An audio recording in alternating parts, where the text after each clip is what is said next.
or 10 minutes away. Let's get set up.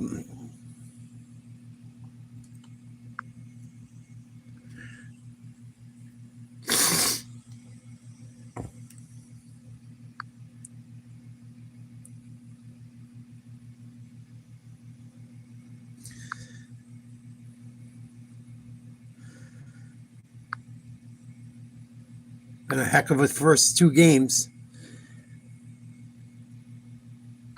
See what happens tonight.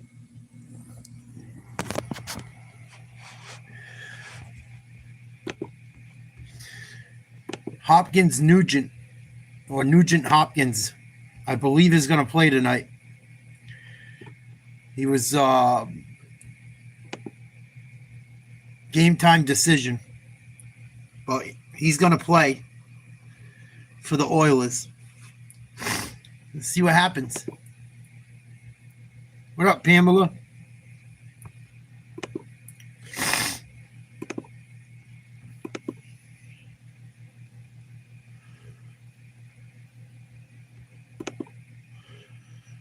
Got about 5 or 10 minutes before the game starts. Should be another good one. What up, Hoorah? I ran out of time. I will call you back.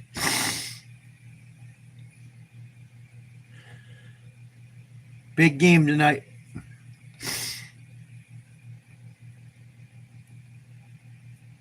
Hanging in there, Test. Hope everyone's well.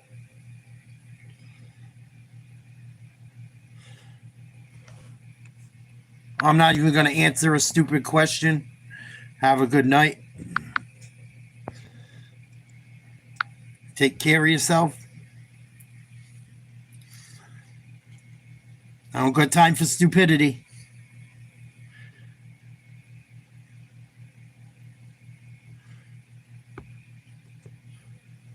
People are fucking retarded. Anyway. Nugent Hopkins, game time decision. He's going to play. Borowski in net for Florida. Skinner in net for Edmonton.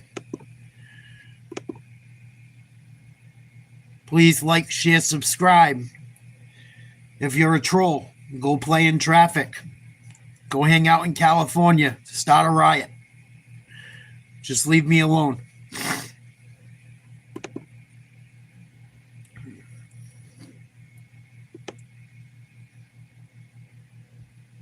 Connor McDavid got to have a big game tonight. And they got to stop losing track of friggin' Marchand. Marchand and these breakaways are killing Edmonton.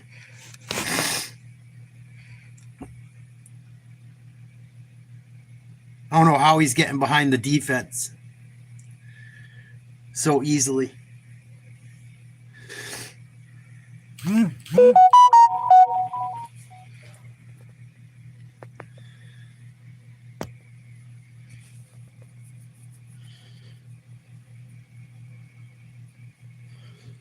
Yeah, I don't really like the Timberwolves, but probably Edwards.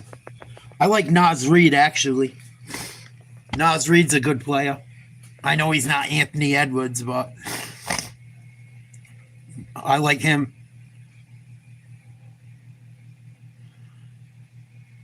Thank you, Tess.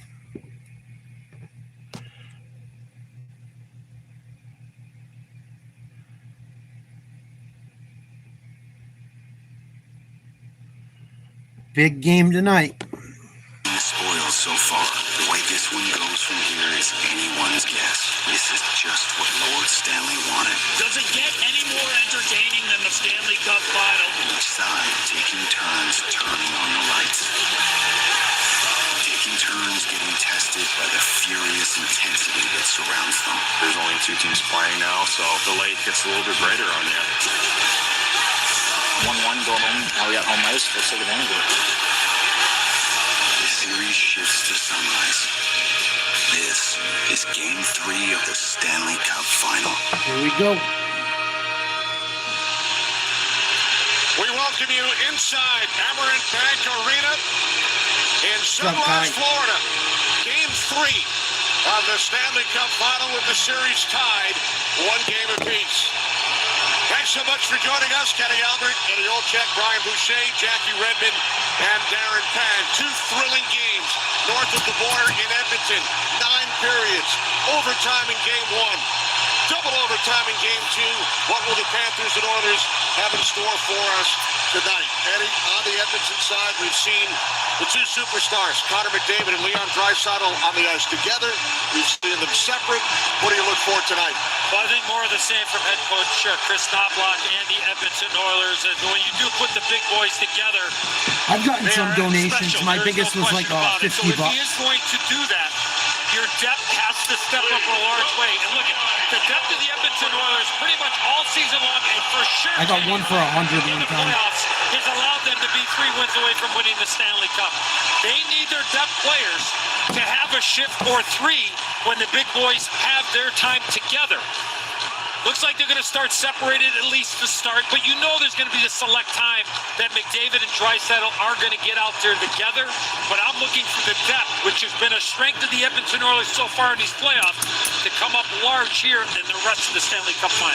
Here we On go. the other side, the Florida Panthers have led both games following the second period.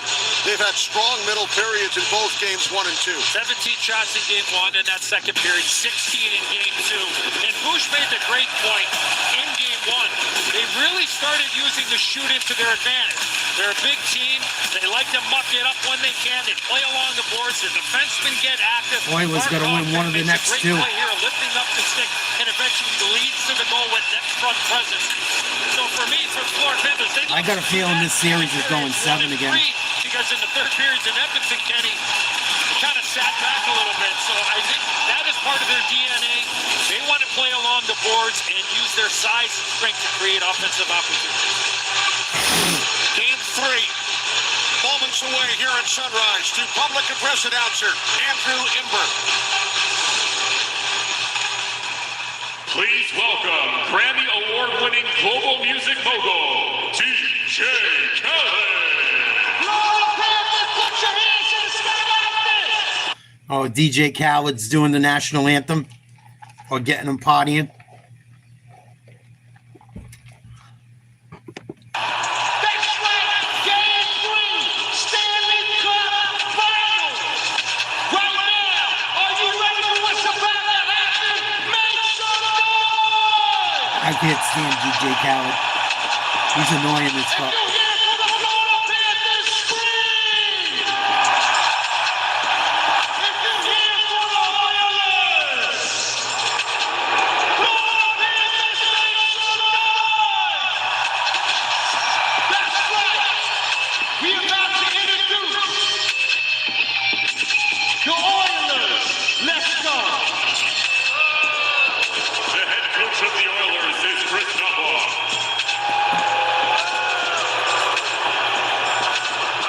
Some Oilers fans At there. forward, in his 20th There's some. season, number 90, Corey Perry. Not nearly as many as Florida, though. At forward, in his 14th season, number 93, Ryan Nugent-Hopkins. On defense, in his 14th season, number 14, Matthias Ekholm. At forward, in his 10th season, number 97, Connor McDavid. McDavid's going to get a goal tonight. In his 6th Might get a season, couple. Number 2, Evan Bouchard.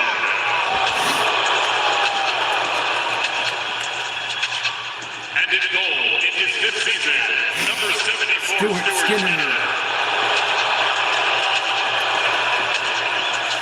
All right. See how Skinner plays on the road. Everybody stand up and salute the defending champion. Make some noise for the Florida Panthers. Another one. Let's go. We the best. And I mean that. The head coach of your Panthers is Paul Murray.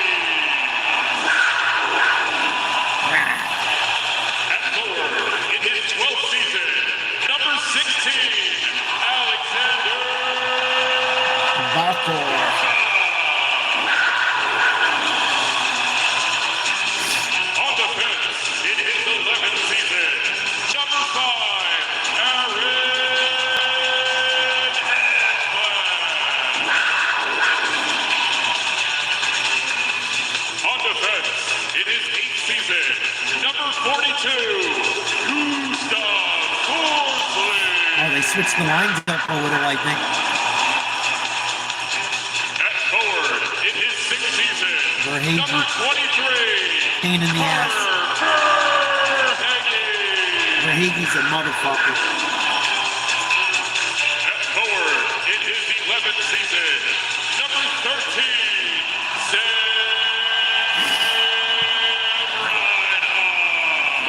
Verhage's due. Verhage's almost scored a couple last game. And in goal tonight, in his 15th season, number 72, Sergei Bobrovsky.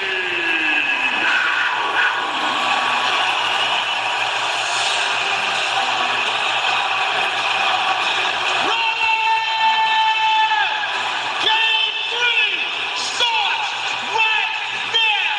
Another one.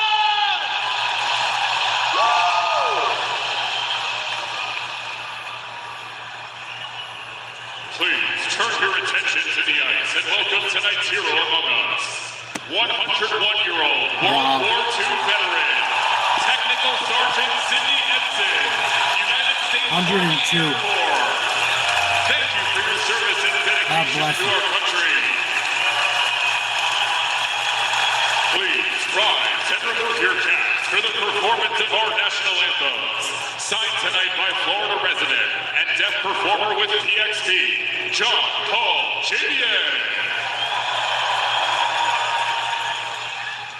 Here to perform O Canada and the Star Spangled Banner, please welcome John Acosta.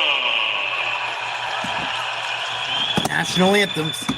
Oh, Canada, our home and native land. I'm not getting a copyright strike for that shit. Singing the national anthems. Get ready to go any minute.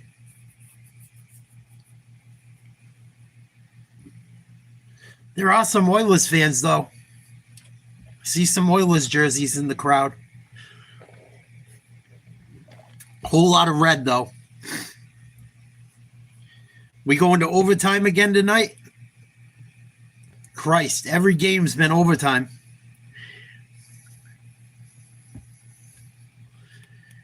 We get to bed before midnight tonight, you think?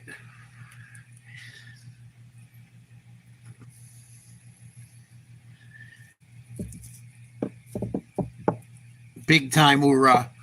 Big time. They need at least one.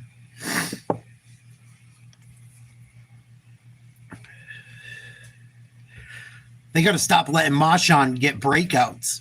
I don't know how they're losing sight of him. Marchand's gotten too many open opportunities. He's sneaky. He's sneaky good. Gets behind the defense. It's a wrap.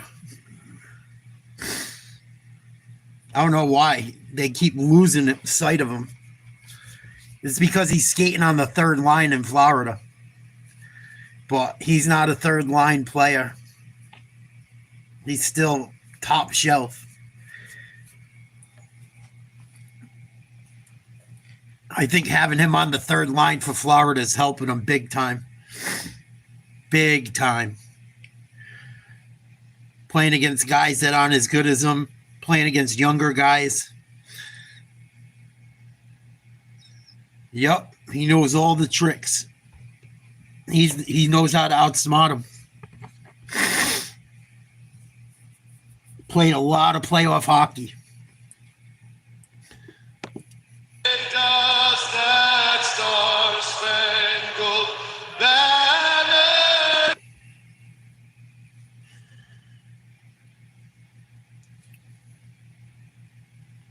And of the free.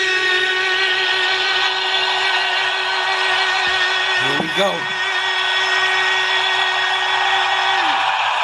And the home of the brave.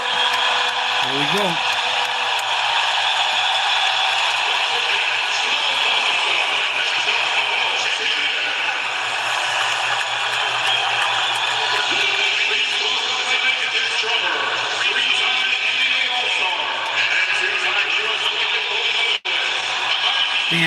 Adebayo's beating on the drum. Bam Adebayo of the Miami Heat getting the fans fired up. From Bam to Boosh. Brian Boucher. Thanks, Kenny. One thing we've been accustomed to watching when we watch the Florida Panthers, they love to play the game in the mud. They love the grind area. One of those areas that is included in that is the net front. Here In we go. games 1 and 2, we've seen goals directly scored because of traffic caused by Florida in front of Stuart Skinner. The question for Stuart Skinner is going to be, can he understand that this is coming here in Game 3 as we turn to Florida, and will he be able to handle it? He has to trust that the referees have his back. The defense has to allow the goaltender to find the puck, deal with the traffic on his Edmonton own, wins and the not get faceoff. frustrated by it. But one thing is for Dump sure, it in. Florida is certainly going to bring that net front presence here in Game 3. To the David Ryan against the Barcom unit to begin Game 3. Here's Evan Bouchard with a Ooh, shot. nice save, Borowski. For the rebound, shoved out of the way by Right Aaron away. Black. Bouchard with a shot Start here on for net. the Edmonton Oilers. They win a faceoff, get the puck in deep. Connor McDavid, watch this. Hit, separation, get some support from Perry, and then the puck goes from low to high. It forces Bobrovsky to make a save very early, so an excellent start. Nice save by By Connor Borowski. McDavid and the Edmonton Tough Oilers. save for a first save. Ryan Nugent-Hopkins McDavid getting kicked out of the on the faceoff ice with circle. McDavid and Perry. Nugent-Hopkins was questionable for Perry tonight's coming in. game. He is in the Edmonton lineup. I'll tell you too, as a forward, when Won you by get Florida. first shift, there's just something about it. You touch the puck, you make the play. No, it wasn't a high danger play, but you touched the puck, you made something happen right off the bat. So it's a good start there for the Oilers. Here's Edmonton. McDavid enters the Panthers zone, finds Perry just missed. on the side by Bobrovsky Oof. and the puck over the glass, 35 seconds in. Dangerous. Well, a good start for this top line, and McDavid in particular. A terrific move here around Ekblad, and Lucky McDavid fell. recognizing no passing options, able to get to the top of the blue paint, makes an important save early on, but McDavid with the individual effort to make the play happen. Block a save. Nice shot by First Perry. periods have been explosive over the first two games. Draisaitl getting Each team with kicked out 4 now. first period goals. 2-1 Panthers in game 1. 3-2 Edmonton wins the faceoff. Oh, no, excuse me, Florida. There's Seth Jones for Florida. Goes to read it. Marchand in. Skinner covered. Covered by Skinner. Marchand look to get the stick in.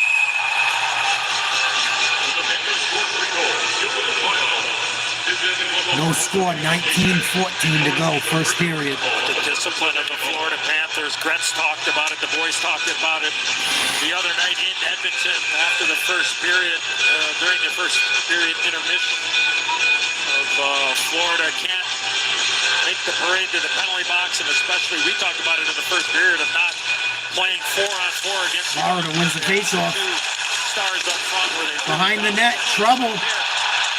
Skinner out of the net, score. Marchand again. Wow. Sneaky ass Marchand. Skinner came way out of the net. I don't know why.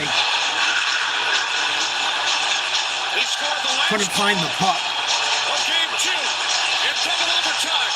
The rat, Brad Marchand. Scoring.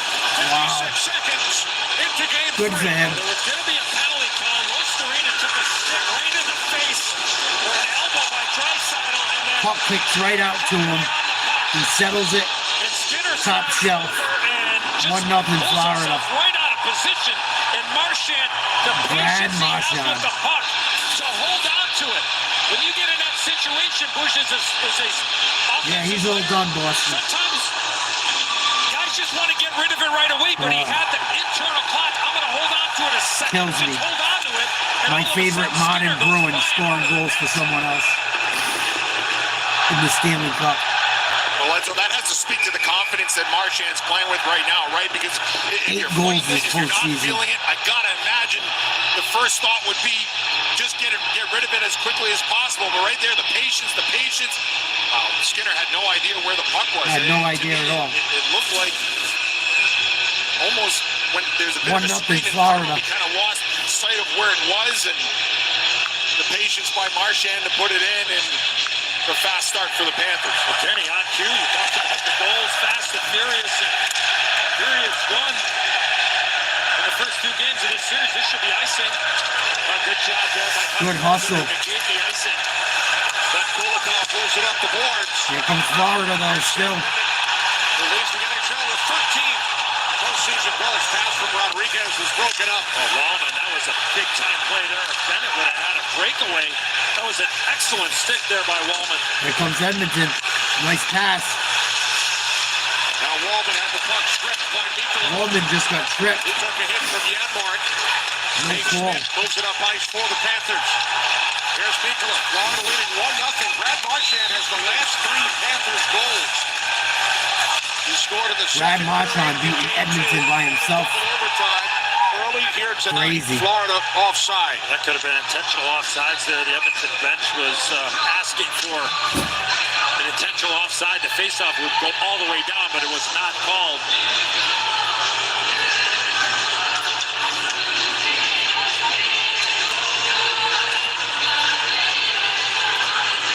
Kristaps Blocks, Oilers, 4-3 in overtime in game 1.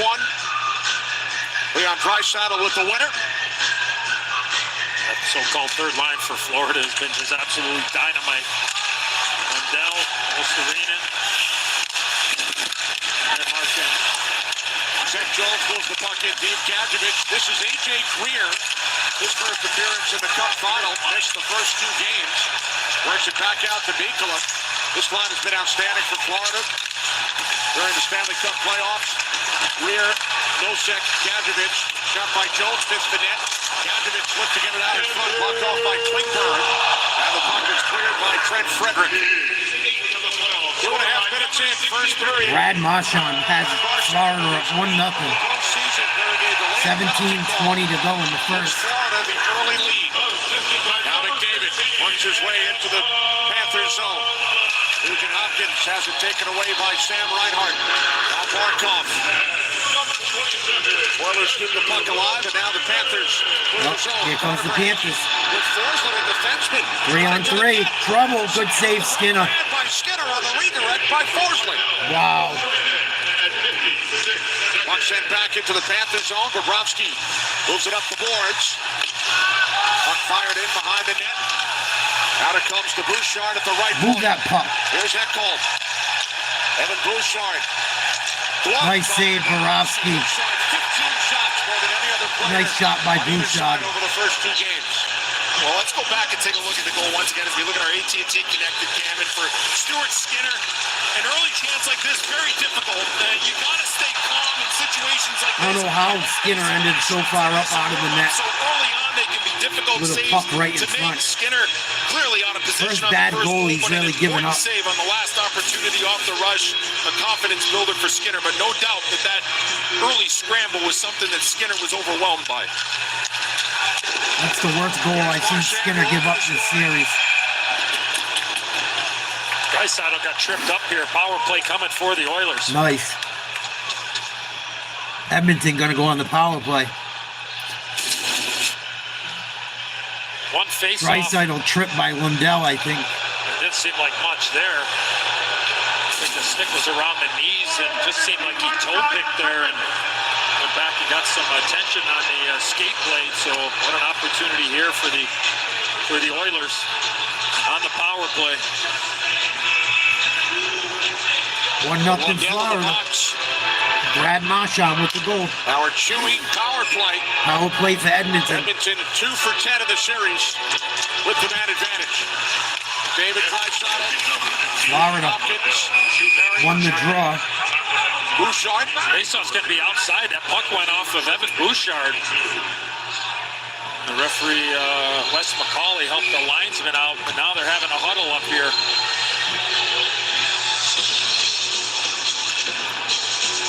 Yeah, they haven't been too great on the power play. We're, I think they're like 2 for 10. Wes McCauley, Francis Giroux, the referees. Trent Norris, Scott Cherry, the linesman. And they're going to bring the faceoff back into the faceoff dot in the offensive zone for the Edmonton Oilers. So a break for them. Good job by the officiating crew to Face off to the right of Borowski. Correct the initial call. Same officiating crew as game one. Draisaitl wins the face-off. Here's Bouchard. Bouchard. Move the puck. Down low to McDavid. Drives to center, blocked off by Forsling. Back out it comes to Bouchard. Oilers on the power play with Lundell in the box. Draisaitl for Bouchard. There's McDavid. Now McDavid. Oh, mishandled it. Into the Edmonton zone. Off with a good defensive stick there. 35 seconds down on the Lundell minor. 1-0 lead Florida. Here's McDavid. Davis puts on the brakes, but knocked away by Mikla. Kept alive by Draisaitl. Back out it comes to Bouchard. Space the ice. Sidestep slow Storinen. You gotta space it out. Draisaitl. There you go. Now McDavid. Towards the net. Ooh, Save sneaky. Borowski. Nugent Hopkins works it back out. Bouchard fires. Nice rip. Just loose and it's down. Good save, Borowski. Wow. Sicky working on a shot block. Here's Bouchard. Under a minute to go on the power play for the Oilers. Puck comes back out. McDavid, stop. Rebound. Nugent. Borowski's on fire. What a save on McDavid. McDavid over to play the puck. Cross ice Bouchard. Boy, was still Still threatening. without a stick. Nugent Hopkins takes the return. Here's Bouchard right in the slot. Moves in, shoots, and that deflects out of the Deflected out of bounds. Good power play. Boy, what a sequence Better goaltending. for the Edmonton Borowski's Oilers. Not getting able to hot. finish off. There's the shot block. There you see the sticking it right off the mask of Sergei Bobrovsky. McDavid with a great chance here. Block a And then save. Bush, McDavid, Nugent Hopkins gets Well, one. pad He's got save. room up top. But unfortunately, he goes short-sided, misses. Oilers They had their can't looks. beat Borowski Defensive yet. play by Forsling after that. Puck went off the mask of Bobrovsky. McDavid was sniffing. He was looking for the loose change. 36 Forsling was seconds able left to on the power play. scoop it out of harm's way. Oilers have 4 shots on Panthers the power up play. 1-0. There's Klingberg, second unit out. Pass from Kane. Barkov got a stick on it. Wallman works it in deep. Back out Uh-oh. comes for Klingberg looking Nice for save, Borowski again. It's like a brick wall so far. Down to 15 seconds on the penalty. John Klingberg with it. Good Here's puck Wallman. movement. And now a penalty for cross-checking, and this one will go against the Oilers. Wow, Evander Kane. Bad penalty. Cross check on Forsling. Well, he did it. That's the penalty that was called in front of the net. What a play Stupid here by penalty. Klingberg, and what a stop by Bobrovsky as Henrique goes to the net and then back. Here's that Stupid chance again for penalty by Nugent Kane. Hopkins. There's some room up top, but he just Oh. misses to the short side. Draisaitl barely missed the net. There was some room. Bobrovsky was down here. And the Panthers are going to have about a minute 49.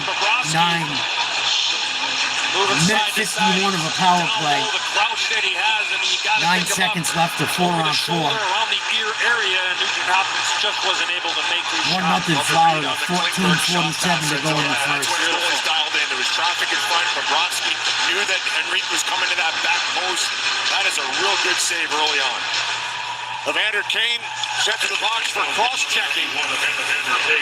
Edmonton dumps it out. Dell, Here comes Florida right back in with a power play. 3-on-3.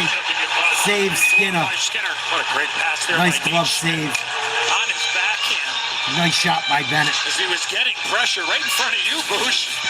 Beautiful pass. Look at this right here. 2 Oilers right on him and throws it right in between, and then Bennett gets a good opportunity. Gonna have a face-off in the Oilers' end. Florida on the power play for a minute 48. Face-off's gonna be to the left of Skinner. Final. A look at the Geico players on the ice.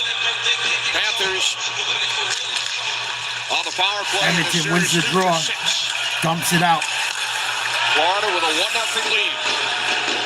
Brad Marchand from Lundell and Los Marines. 56 seconds in. 1 for 26 on the road. Uh-oh. Put it out by Janmark. Florida couldn't keep it in. Fires it back down. Late offside. Marchand was way offside. I'm not really sure Marchand's why trying to get he those entered the zone. Those cherry They call picking it goals. intentional offside here, Bush? I mean, he was Caught not far offside. offside, truthfully. I mean, I don't... 1:20 left on the Panthers Okay. power Yeah, play. they're just playing at center ice, yeah. Connor McDavid asked the linesman why it wasn't intentional, especially with the linesman yelling offside, offside.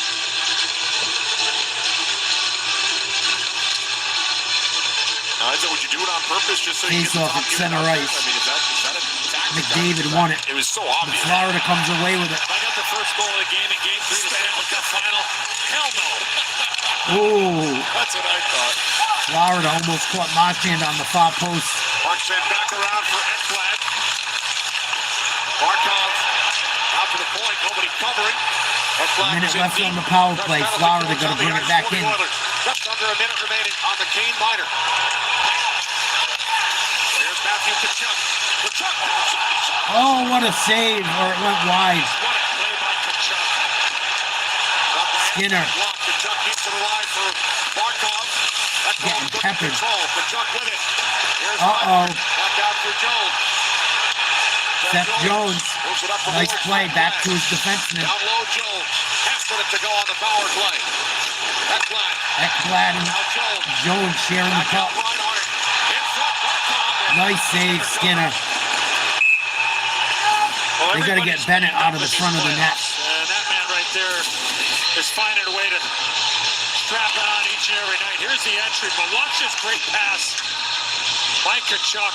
Looks like he's going to shoot it, and Sam Reinhart doesn't miss those, Oh, folks. Reinhart That's missed a it. fortunate Skinner bounce didn't even save for it. the Edmonton Oilers, and just a Should have been brilliant play by 2-0. Matthew Tkachuk. I tell you, through the first two games of this series, there's been instances Reinhart when missed a Stuart wide open Skinner net. has bit on plays Pushed like it that wide. from the outside, and he either does not recognize the backdoor drive, or he's maybe not seeing the initial play, but 23 seconds left on the Panthers power gotta go to school play. on that. I mean, recognizing Skinner that Stuart covers up Skinner again. struggles on those plays. There's been some goals scored where you can get him to freeze and find those backdoor plays. Reinhart, the open net, is certainly a huge missed opportunity. Of course, is that as simple as he's getting sold on the shot? Yeah. Okay. Yeah, well, in some cases you could be screened. I don't think he was screened on that. Edmonton tries to clear it. Can't. Save Skinner. Nice kick save. It's clear. You have to recognize when there's a Oilers get it clear. You see it in your peripheral, and you must play. 5 seconds left on the power play. There's been times in this series where Stuart Skinner simply trusts his D wholeheartedly, and those backdoor plays are available for the team to make. Here's Benny. Oh, That'll be half his excuse me. Oilers back to full strength. McDavid and Draisaitl on together. There's McDavid. Cut off by Mikula. Mikula. Wow. Pass up the boards. Too far for Bennett. It's a Florida icing. Woo. I mean, if you're an offensive player for the Florida Panthers, then you know the opponent obviously very well, and it's the same on the other side. If you know that you could freeze Stuart Skinner by just showing shot for a second, and you have that drive to the weak side as Bush is talking about, You can got beat him. something going to power play coming for the Panthers. Another power play coming. Oh boy. 12:06 to go in the first. 1-0 Florida.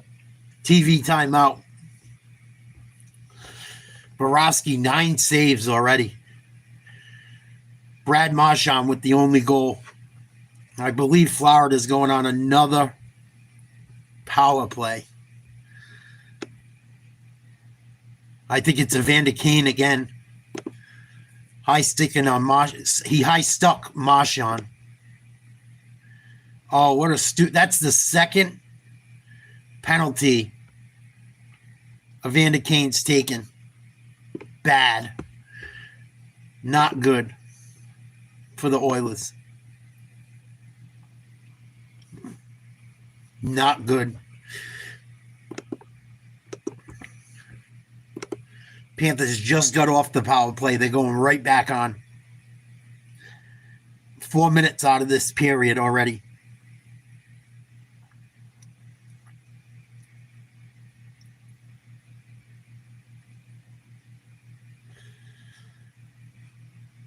Got to be smarter, Evander. Got to be smarter than that. It's the Stanley Cup, dude. That's like the 5th or 6th high stick penalty during this Stanley Cup against the Oilers. I've never seen a team get called for more high sticks. Michael Misa, James Higgins, and Jake O'Brien all in attendance for the game tonight. And what a day they had. You saw them there meeting Connor McDavid. Then before the game tonight, outside of our green room, meeting the great one himself, Wayne Gretzky. I'm sure they asked both of those guys for advice. And you know what a lot of players say? It goes by quick. Nobody knows that better than the 4 in the photo I'm about to show you. This is back in 2014. Then top prospects Leon Draisaitl, Sam Bennett, Aaron Ekblad, and Sam Reinhart. I wonder what they'd say if we could go back and tell them they'd all be playing in this final here today. Aaron Ekblad said it's wild. We're brothers now. I mean, what are the odds that we would all be in the same Stanley Cup final, 3 of us on the same team, and facing Leon on the other side? They said they do already, just 10 years later, make fun of some of their hair choices and outfits, guys. Great stuff. Thanks, Jackie. We saw the great Paul Coffey, too, in Nice clear. the background there. Edmonton dumps it all the way back to Borowski. Good luck to them. And Seth Jones going to take it out of his own end. We got a chance to say hello to James Higgins and Jake O'Brien. Kachuk brings it in. Here's Reinhart, works it back out to Ekblad. 2 of them prospects. Nice pass to Jones. Jackie just mentioned. Here's Kachuk behind the net. Oh, wow. 41 seconds after he returned from serving his initial penalty. Florida blew a beautiful chance right there. Reinhart kept the puck away from Kulak. Sent down low from Jones to Barkov. Darnell Nurse comes over. And now Nurse got to get going, too. He did not have a good game, too. Nurse pokes it ahead for Janmark. Held it at the line. Nice job. They kept it in. Wow. Now it's Ekblad.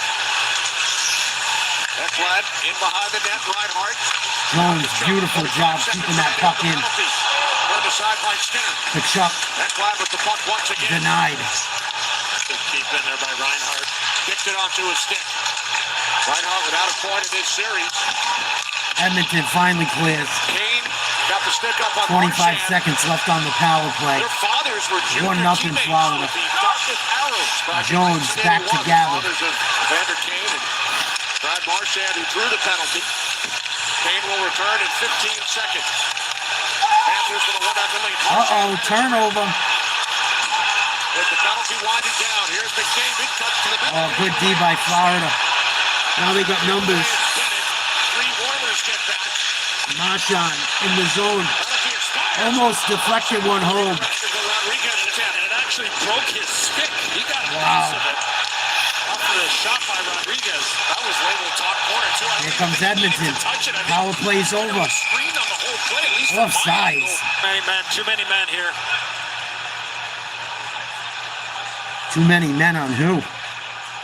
Another one on Edmonton? Uh-oh.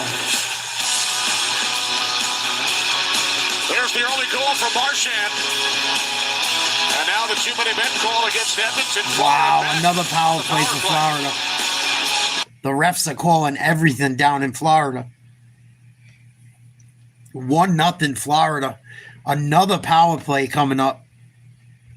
This will be their third power play in a row. Bad, bad, bad. Very bad.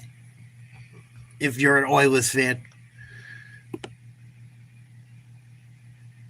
I haven't seen anything yet on the website that says who is responsible or who is getting the power play.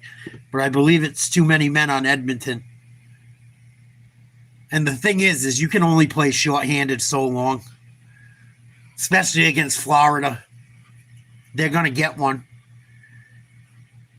They've already played shorthanded 4 minutes out of this first period. We're only 10 minutes, 10 seconds into the game. You've been shorthanded almost half the game. And after this power play, they'll be shorthanded for pretty much exactly half of the game. Corey Perry's going to serve the penalty. Too many men on the ice, Edmonton.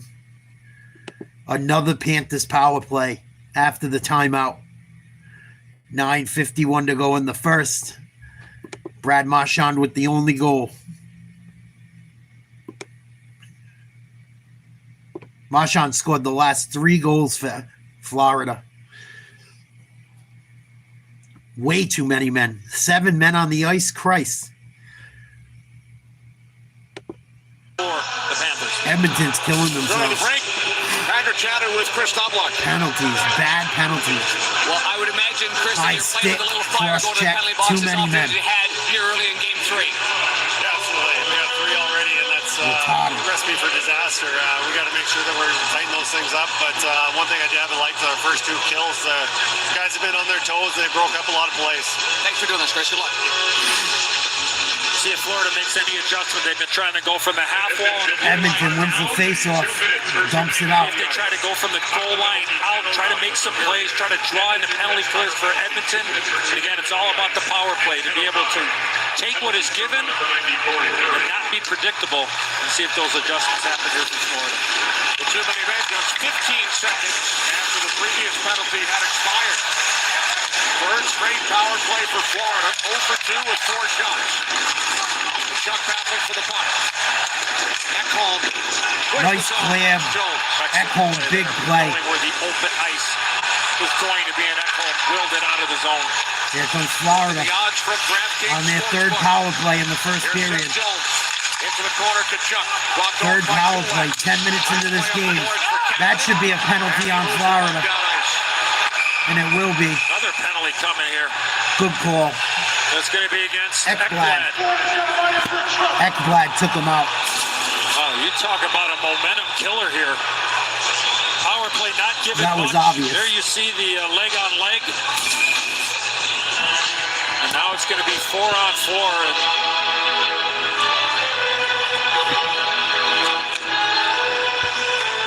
looks like David and Draisaitl are going to stay on the bench for the start of this 4 on 4. And if you're the Florida Panthers, that's certainly what you would want in this situation. But you know they're going to be out there relatively quickly going, at least we suspect, if everything stays the same, we'll have a power play here. And 4 on 4 for the next 107. Arvidsson, the Edmonton forwards. Ekblad in the box for tripping. Here's for Hagee. Battled up by Klingberg. Just under a minute remaining on the Edmonton's got to get a goal. skating forward side. Here's Bennett. Now Kulikov, the defenseman leading the rush. Down low, Bennett and Klingberg. Bennett plays the puck. Bennett. Oh, trouble. Couldn't handle it. Good job by Edmonton to get back. That would have had an unbelievable chance. What a shift there by Bennett, especially below the goal line. Gave a hit, found the puck, and unfortunately wasn't able to Sloppy. finish it. Oh. There's one down. Turnover in their own end, Edmonton. Lundell took a nice moves out to Forsling, and that shot blocked by Connor McDavid. Nice job by McDavid. Controlled by Mikkola in 10 seconds. Corey Perry serving the too many men. Ben Snyder will return. Here comes Bennett. Around Bouchard. Now Draisaitl. Nice job by Draisaitl. He is hauled down. Perry back on the ice. Power play for Edmonton for just under a minute. McDavid. Oh, here we go. Bouchard. Nice save, Borowski. Sergei Bobrovsky. Glove save. Puck is cleared by the Panthers. What a beautiful. Borowski's having an awesome game so far. There were no options. And he finds Bouchard. Borowski's 30 seconds. carrying the Panthers defensively. Draisaitl. Now Perry. Back to McDavid. Seth Jones finds the puck. Cleared too easy. Right to the ice. 1-0 Florida. 7:10 to go. First period. Edmonton power play. Ending in 5 seconds. Draisaitl. For McDavid. Puts on the brakes. Here's Klingberg. Had it stripped by Jones. Backhanded out. Good job by Florida. Makes his return. One shot of the power play for the Oilers.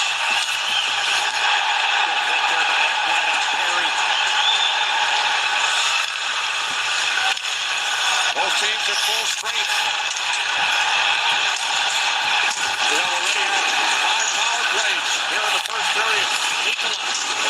Edmonton can't clear. Uh-oh. Defended by Klingberg. Maintains control of the puck. In front. Bodies everywhere. And now the Oilers look to settle it down. Oilers still can't clear. Colson. Hit by Gavin. Marchand getting in on the hitting. For the Panthers. Now A.J. Greer. Greer shoots in. Colson with a good hit on Greer. Uh-oh. Play by Bennett. Looking for Gavin in front. Oh, Gagovic missed a golden opportunity. 6 minutes to go. It's period 1. Stop behind the net by Bobrovsky. Now Smith. The Kulikov. Good spacing by Florida. Right back into the Edmonton end. Florida's beating the shit out of him. Oh. Rodriguez whiffed on a one-timer right in front of the net. Edmonton clears the zone. Here's Evander Kane. Shoots wide. Oh, Evander Kane had a chance. 5.5 remaining in the opening period. Game 3. 1-0 Panthers.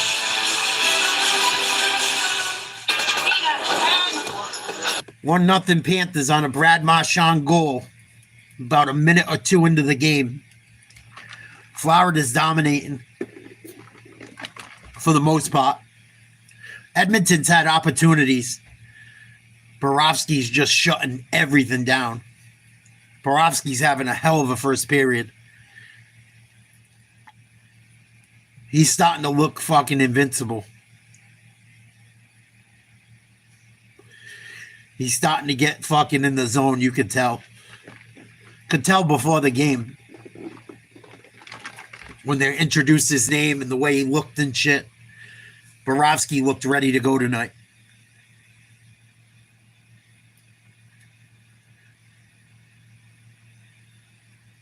Spicoli, what's up, dude? Where the fuck you been? What up, Ace? What up, Jet? What up, Tyler? Glad you guys ain't out rioting in front of the federal building with 150 idiots.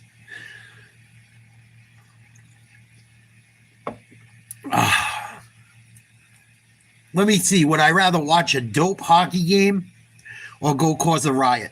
I think I'd rather watch a dope hockey game.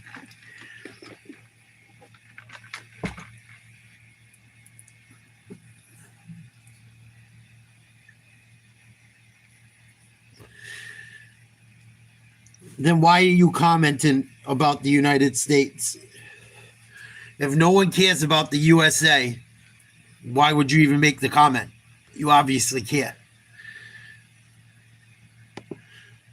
Die. Center Ritz in it. And look at Bennett here. Physical on Klingberg. Schmidt, the defenseman, jumps right in, and unfortunately for the Panthers, goes out in the wheelhouse.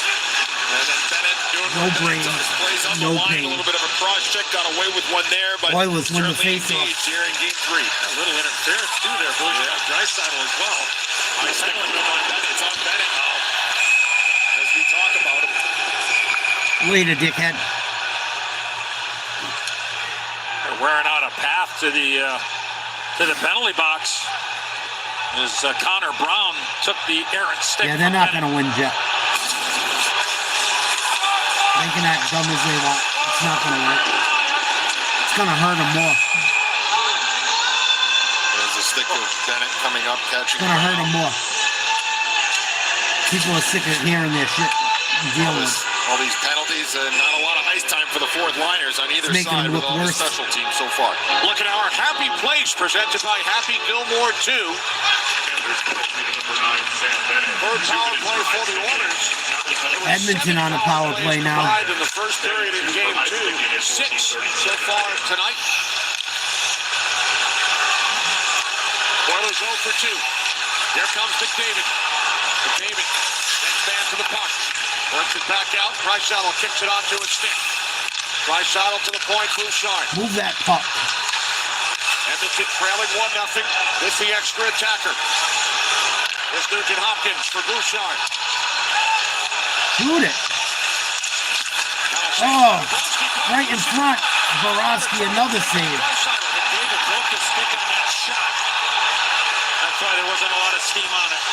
Draisaitl setting it back out for Bouchard. McDavid has an instinct.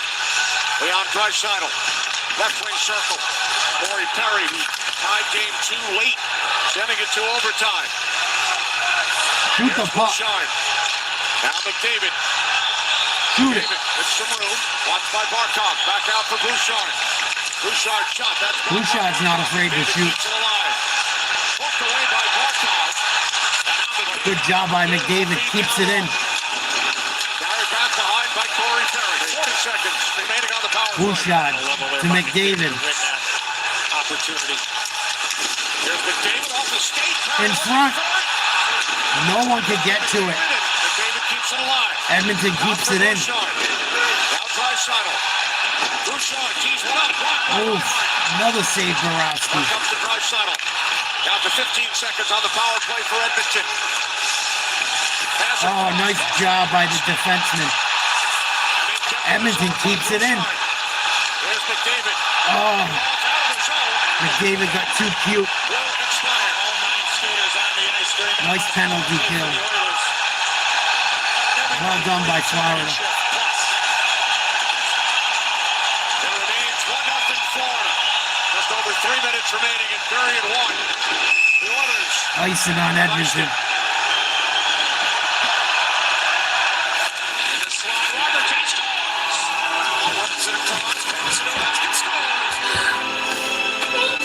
Half of them not probably from Mexico. Official NHL gear at NHLShop.com. That's the crazy part. Fanatics experience.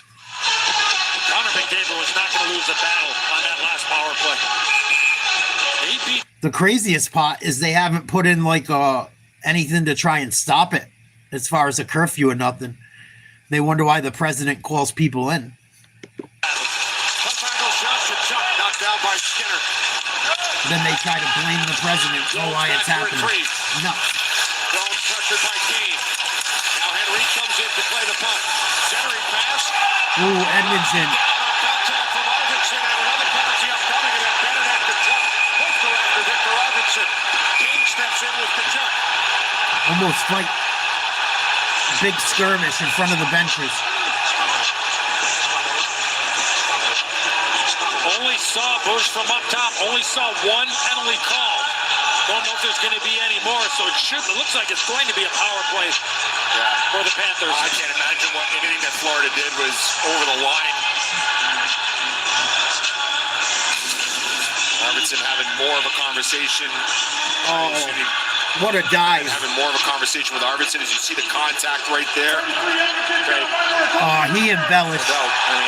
Borowski in the blue paint. took advantage of that. Arvidsson's job to try to avoid it. Oh, God, what a dive. There's a pretty good body check on Arvidsson didn't hit him that hard. Well, we've seen in the first 2 games of the series, Sam Bennett That was a dive and a half. have some He embellished that one. playing Stanley Cup twister in the blue paint with Stuart Skinner. Another Florida power play. 4th of the period. This time it's Arvidsson on Bobrovsky on the 4th power play of the period for the Florida Panthers. Wicked that. For 3. Hoorah. Off the draw, shot by Smith gets blocked. Second unit starting the power play for the Florida Panthers here. Florida's going to get one. Rodriguez out for Smith and now Rodriguez. Florida's going to get one. Too many power plays in a row. Knocked off by Henry. Up comes to Bennett. Now Verhaeghe with a long shot. That gets blocked by Edmond. Bennett. Back out for Smith. Into the slot. Rodriguez. Nice pass. Scored. Told you, Verhaeghe. Told you Verhaeghe was due.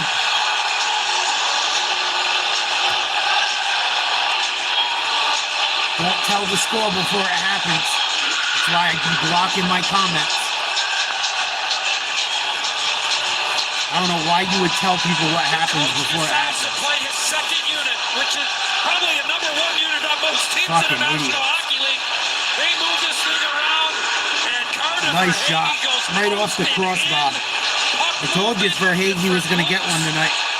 And the power play and the decision by the coach. I've been on fire with my picks They're up 2-0. as far as who's going to score a goal. Edmonton's in trouble. Coming to the bench, telling the Oiler bench, the players to use your head. Brad Marchand's getting in their head bad. Panthers make them pay. Telling them, use your fucking head after they scored. Power play goal, Carter for Hagee. His 7th of the postseason. The Panthers with a I love Marchand. period and a goal late. Lead the Oilers 2-0. Hit Draisaitl. They made, I think, 4 passes perfectly. Offside here against the Oilers. Oilers getting too Gives a emotional. shot to Forsling. Before that puck eventually Taking gets bad into the back penalties. of the net. The Oilers were running around. And then Verhaeghe, instead of shooting it right away, he holds on to it a second longer and moves right in and goes short side on Stuart Skinner. Look at his passing here. Just beautiful. As the play wears on to Edzo, the idea of Marchand going that back post, it keeps Skinner deep. Watch. Marchand goes to that back post. Skinner has to respect that. If he's too aggressive there where he get out, maybe that backdoor play is available, but Marchand's presence has to keep Skinner deep, and that's what opens up the top corner. Terrific shot by Verhaeghe. Rodriguez and Smith with the assist for Nate Smith, his 5th assist. Minute 20 to go. 2-0 Florida. Down to a minute 15 on the clock. After 12-10 Oilers. Panthers with a Borowski, another save. Darnell Nurse over to play the puck. Colson comes in to keep it alive. Nurse steps up. Final minute of the period. Now A.J. Greer settles it down for Florida. Smith up the boards for Marchand. Offside. Oh, By Kane. Florida got Dangerous lucky play there. there by Marchand, putting that puck through the middle of the ice. 2-0 Florida, 41 seconds to go in the first. Marchand with the first goal, Verhaeghe with the second. Edmonton being their own worst enemy. And Borowski playing lights out in net. Edmonton's really got to bounce back in this next 2 periods. Two of the most skilled players in a national. Oh, another broken stick for Edmonton. Deflected out by Loskarainen. Trauma. Here's Bouchard with 25 seconds. It's a good opportunity. Broke when he tried to take the shot. Ekholm with a new stick. Puck sent back around by Nicholas. Seth Jones up the boards. Good pitch in there by Ekholm. 10 seconds left. And now Loskarainen. Time winding down. Florida back the other way. 5 seconds remaining. Into the right. Dump it in. That's it. And the first period comes to an end with one final save from Skinner. Lundell just got a pop right into the mouth of Bouchard. We're going to have a fight here. Going to have a couple. And now Evander Kane's looking for Matthew Tkachuk. Dirty play by Lindo. Got a free shot on one of the Edmonton players. Don't get a stupid penalty. Right to the horn, and it looked like the others kind of slowed down a little bit. The next thing you know, We've got enough of them already. Edmonton. And then there's a cross check, and watch Lundell. He gets a pop. Oh, yeah, Lundell punched Bouchard right in the face. There should be a penalty on that, no question. But then now you see the aftermath. So what? You see the aftermath. He already punched him in the face. A little bit to sort out here. The officials are huddling up in front of the timekeeper. The Penalties now, the team's coming together at center ice. Florida's getting into Edmonton's head.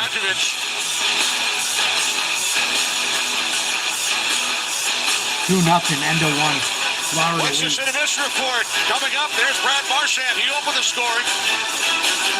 Liam, Ace, Biz, Hank, Gretz. 2-0 Florida, game 3.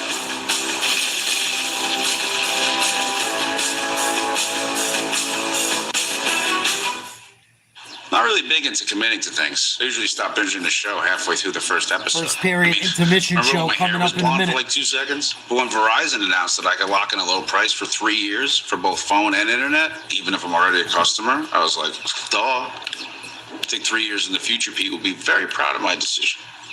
Look at me grow. Come on!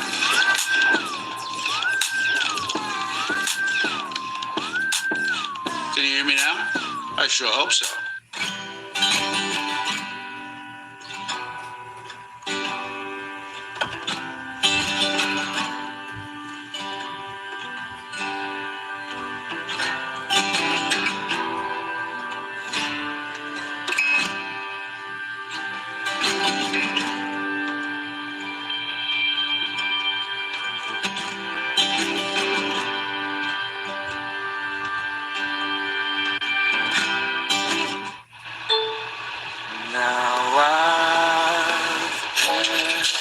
Time of my life, and I owe it all to you.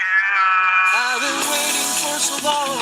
Now I finally found someone to stand by me.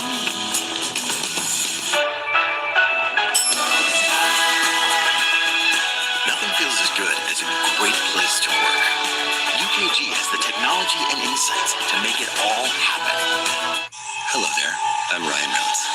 I want to introduce you to nature's benchwarmers. Get ready for the underdogs. You tell them, Green Day.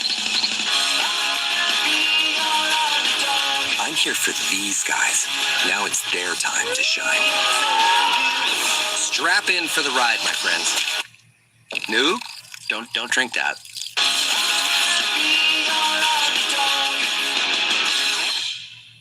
It's usually just one person trying on shoes.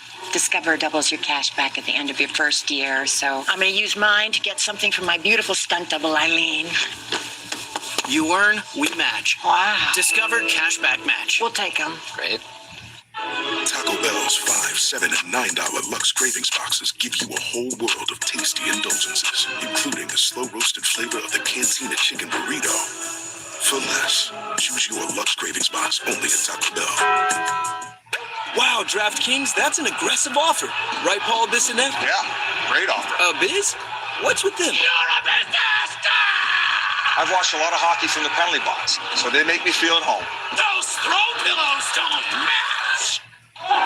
It's nice to have fans. New customers turn $5 into $300 if your bet wins. Paid instantly in bonus bets. The crown is yours. Guys, too far. Oilers in trouble. Rough first period for Edmonton. Nothing going their way. Because when the clock strikes 8 on July 20th. End of the first period, 2-0. Florida. Marchand and Verhage with the goals. Florida had 4 power plays in that first period. Edmonton's got to stop getting caught with their pants down. You cannot play fucking 8 minutes down a man and expect to fucking win a period. It's not going to happen very often.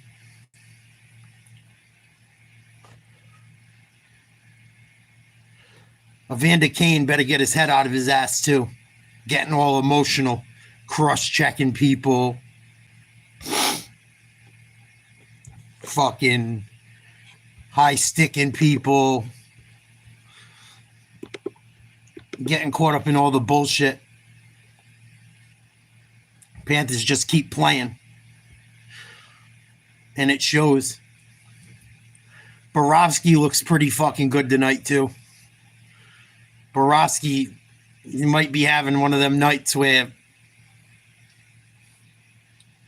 he doesn't get scored on. Looks like he's capable of pitching a shutout tonight. Made some tough saves in that first period. And Skinner gave up one bad one. That first goal was a bad goal. First bad goal he's really given up. Or either goal he's given up in this series. Borowski, 12 for 12. Skinner gave up 2. The first one he shouldn't have gave up. Brad Marchand right there in the slot to get a sloppy rebound and put it back. Let's see what the great one and the boys have to say at the intermission report. Games in Edmonton was a flow. 1, 2, 3, 4. 1, 2, 3, 4. There's some guys who didn't get on the ice for the first 6 minutes or 7 minutes on both sides. Consequently, you don't have the same flow. I expect the game to pick up. Now, both teams need to stay out of the box. I mean, we can't have penalties all night long, or both teams are going to be in trouble. Yeah, not only on discipline, but Reinhart missing that easy tap in there. You saw the other end, Nugent Hopkins missed the net with a glorious opportunity. Same with the Vander Kane. So we talked about the ice coming into this one, too. I don't know if that's a factor and why the pucks maybe hop around a little bit, but simplify, as you saw in that first goal, and you might find the back of the net. One guy who's definitely a factor is Brad Marchand. He's got a goal in all 3 games. Brad Marchand's a fucking stud. Highlights. Guess who breaks the ice early in this one? 4 goals in the series already. Center on center. Lundell ends up getting this loose puck. I mean, it's a bit Imagine of a if Brad Marchand wins the MVP. And watch the pick play right there by Luster-Reiner. You can tell how rattled that would make my day. Guys, this is a minute into the hockey game. Being and why I love this Bruins play fan. is these guys are going to want to ease into it. No, throw it towards the blue paint. Anything can happen. Win your battles. Obviously, Edmonton didn't go man on man because of Leon getting beat, and everything was scrambling from there. And of course, the Rat himself gets it from skate to stick in the back of the net. How do you like that goal, Hank? Well, we've talked a lot about Skinner and his game and how he plays his best when he stays deep. He needs to play east to west. He starts to get in trouble when he goes forward on his push. And what happens, it's very hard to control that second, third push when you start going forward instead of just control the middle of the net. That's what he needs to do. That's when he's at his best. On that one, unfortunately, he starts swimming a little Awful bit. first goal by Skinner. I'm going to continue to try to move him east to west as much as possible. If he doesn't stay deep, he will be in trouble, but he rebounded well after that first goal. Well, Panger talked about the pregame show. 4 goals were scored against him moving east to west. That's going to be the key in this hockey game, getting him to move. And we just heard lean back being played. He's going to stay back.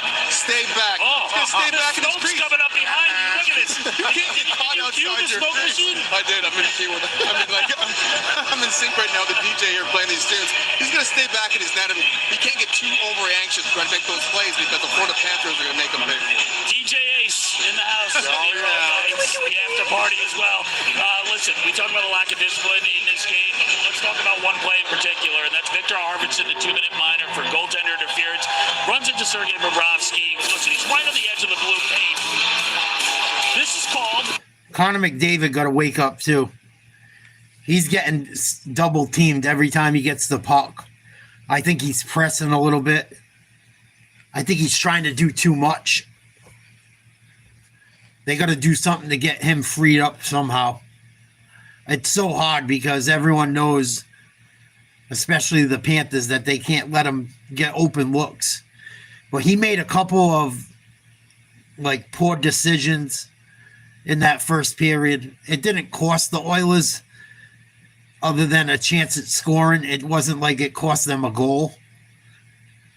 Like they gave up a goal, but McDavid wasn't as sharp at the start of this game as he had been.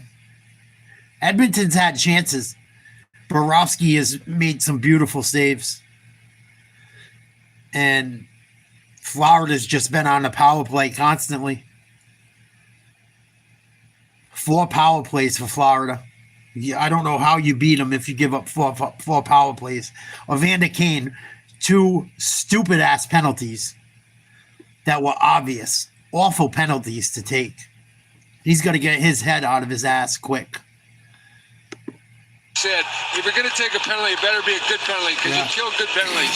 They got to stay out of the box. It's 2-0 Florida. Sounds like DJ Khaled's set's over. DJ Ace, it's time. Get back out there. Smoke machine, operational. Florida's got it. And another one. Looking for another one. Oh, I like your goal. There you go. Oh. Let's go. I figured you were going. Second period starting soon.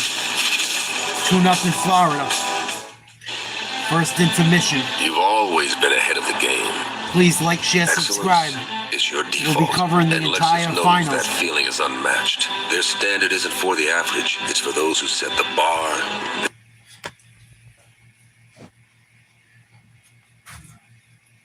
Oh, sugar.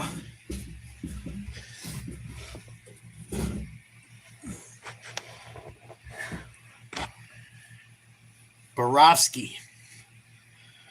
I don't know. He looks pretty good tonight. Edmonton better get to him this period.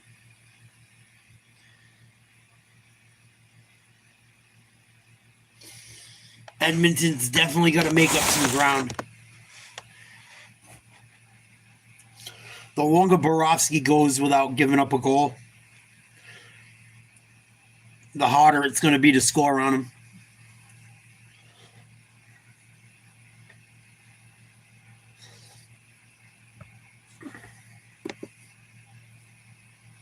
He had a good game 1 and 2 as well. Faced a lot of shots. And Skinner has been playing well as well, but that first goal really fucked him. The first bad goal he's given up in this series that I could really say was a poor goal. Came way too far out of net. Didn't even know where the puck was. Marchand made him pay. The Viragi goal was a fucking power play. He just let it rip. Beautiful shot. I don't blame him for that one. 8 minutes of power plays is the story of tonight's game. And the Florida goalie as well.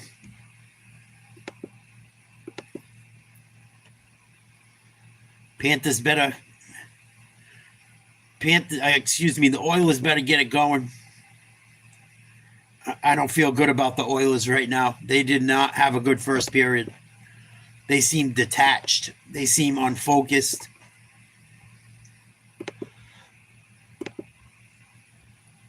They seemed really unfocused in that first period. Especially Kane.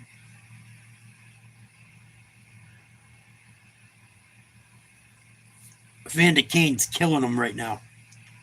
Absolutely killing his own team.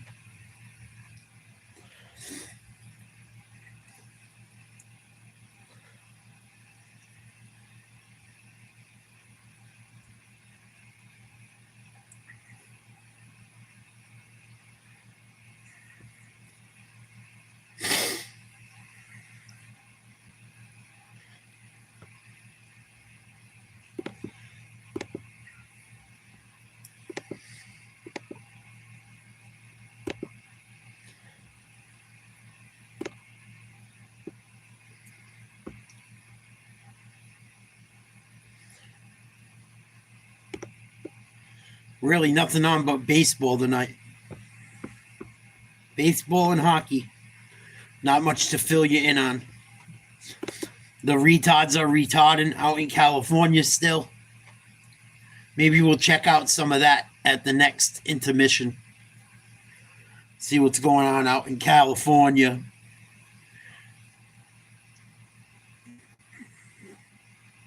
Fucking idiots.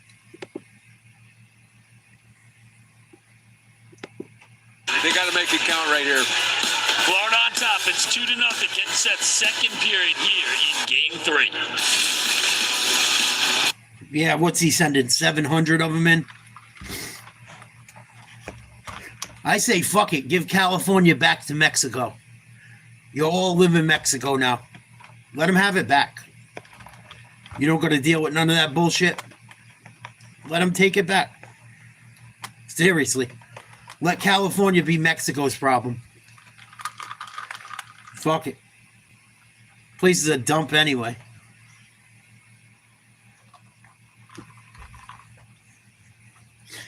Let them take all the druggies. Let them take it all.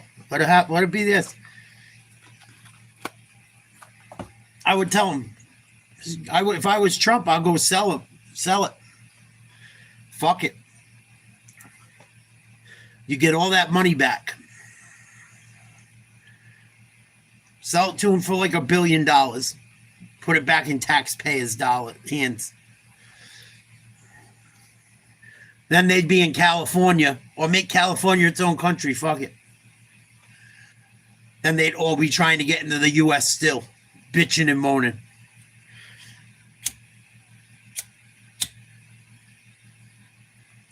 They'd still try to get in the U.S. if you gave them California. You're never going to win with them fucking retards. They're retards.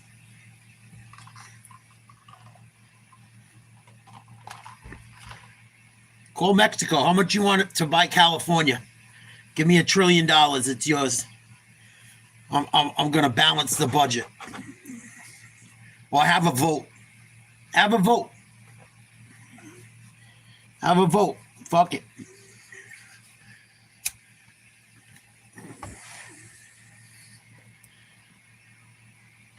That's what I would do.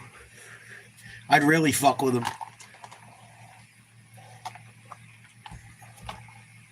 Mexico would be like, no, thank you. You guys deal with it. We don't want the problems. Bunch of people we don't have to worry about now.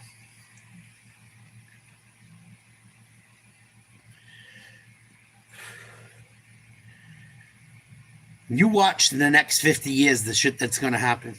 You guys fucking watch. It's going to be mind-blowing.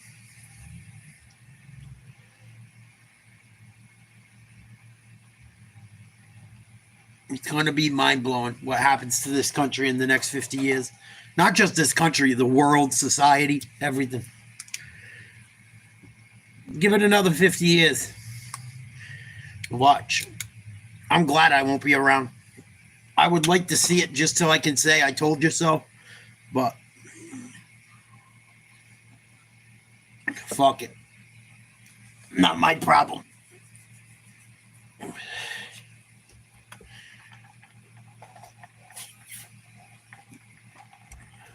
When there's no one left to run the motherfucker with a brain. Wait till there's no one around in 50 years to run the world. You're going to have a bunch of brainless fucking trolls everywhere. Imagine what the world will be like then. They'll probably all want to become robots. They'll all be chipped, running around like fucking iRobot. For life with pets, there's Chewy with everything. Game 3 of the Stanley Cup Final, 2-0 lead for the Florida Panthers. Kenny Albert, Eddie Olczyk, Brian Boucher. A penalty-filled first period and now a power play to begin the second. Yeah, the boys made a great point about a lot of guys don't get to play because of all the penalties. But I saw an adjustment by Florida, Bush. Second unit. No, not like it'll be in 50 years. Younger people have no fucking balls, no brains, for the most part. Don't even know if they're a boy or girl.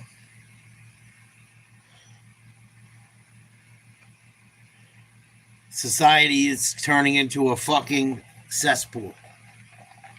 People have no morals, no values.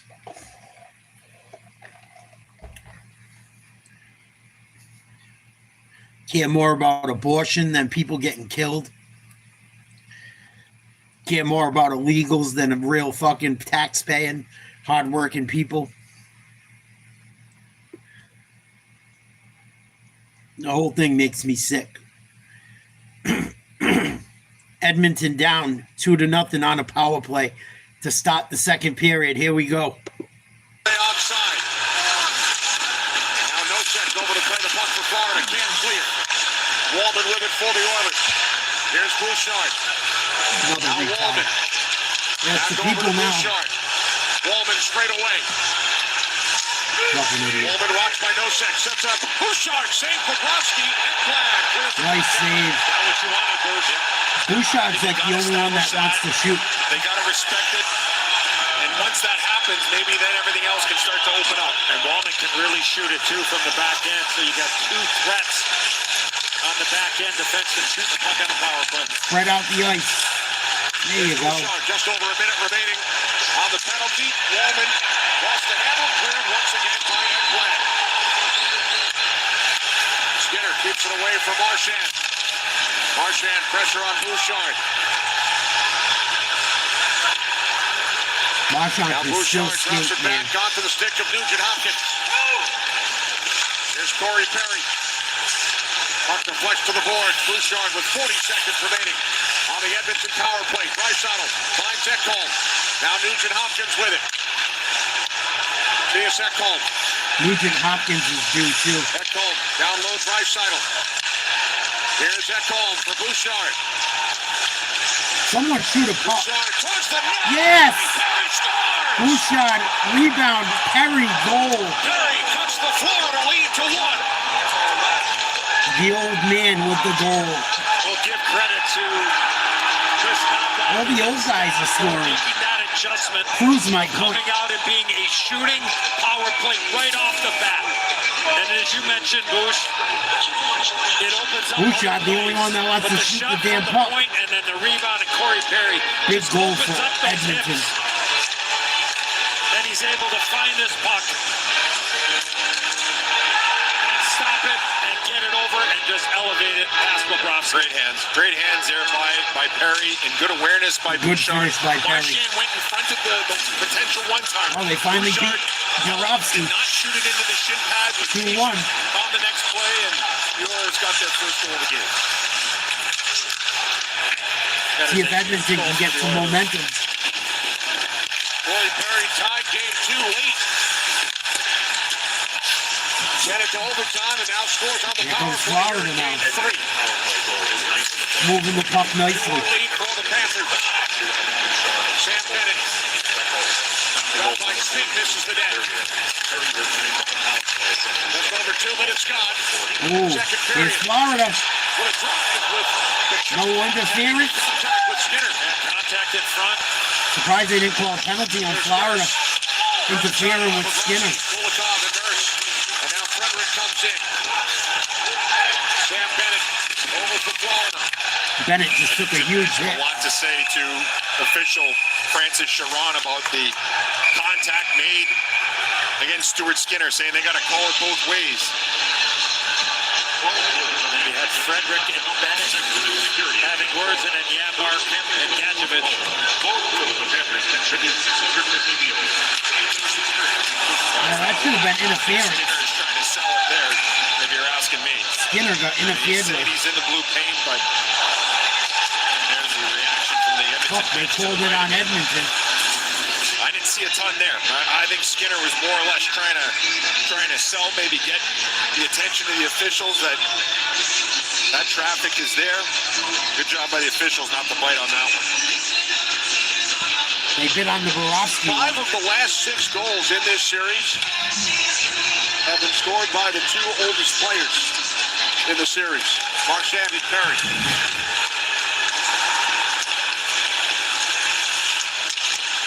Marchand with 3 of the 6, Perry with 2. Verhage the other. 2-1 Florida. Perry on the Get the ref out of the fucking way. He just caused that whole issue. The ref just cost Edmonton a goal. Unbelievable. The guy comes around the corner, the ref's right in the way. Runs into him, Florida takes the puck and scores. That sucks. That was bullshit. Fucking ref gets caught in the corner, puck goes to the Florida, and they weasel a goal past Skinner. Super unlucky. On Stuart Skinner. That's fucked up. Got to make it really difficult, Bush, for a goaltender. Is Reinhardt, I believe, goes Wow, the ref just got right in the way. and then elevates it up and over Unbelievable. the shoulder side of Skinner. Yeah, unbelievable play to get it through Wallman. No chance for Skinner to see it. And Get the fuck out of the way. frustrated that he did not find it. Big answer for the Oh, Panthers. Florida threatening again. First goal in his last 6 games. Here's Draisaitl. Back out. Ball missing the net. Lundell plays the puck. Marchand breaking. Skinner takes it away from Marchand. Now Ekholm over for the Oilers. I've never seen a ref get in the way like that Lundell in on the and forecheck. cause a goal. Ever. 2 goals early in this middle period. Not like that. Outside looking to break through. Get out of the fucking corner. You know that's where they're battling for every puck. Oilers clear the zone on the delayed offside. Unfortunate. Puck flipped out by Seth Jones. Now Wallman. That sucks. Rodriguez, top of the crease. Nugent Hopkins chasing down the puck. Nugent Hopkins slides it over to Perry. Puck played ahead by Ekblad and then settled down by Kachuk.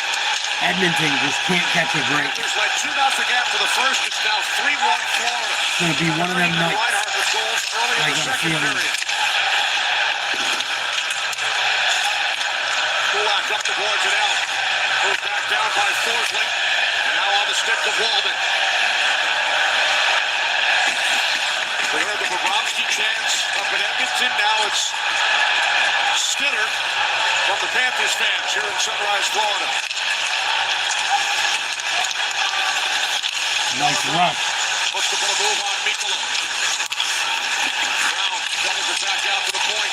Good effort there by Brown. Brown was blocked by Gadjevich. Panthers clear the zone. Now Nurse back up the right side. And Mikkola will retrieve. He's hit by Adam Henry. Nosek works it free. Now Mikkola reversing it back around for Smith. Smith up the boards and down. Here's Greer. 3-1 Florida. Now Nurse threatened 14:32 to go in the second. Oh! Nice save. Skinner. That play happened. Unfortunately, referee Wes McCauley had nowhere to go. It looked like the puck was going to go behind the net. And it hit him, and then Florida's got a great chance right out front of Stuart Skinner. Now Markov, defended by Janmark. In behind the net. Kulak couldn't play it. Reinhardt does. Now it comes to Jones. Now for Hagee, who scored the second Florida goal. A push in front. The tie up to the stick there, Kapanen on Reinhardt. There's Jones with it once again. Shoots down the side by the blocker of Skinner.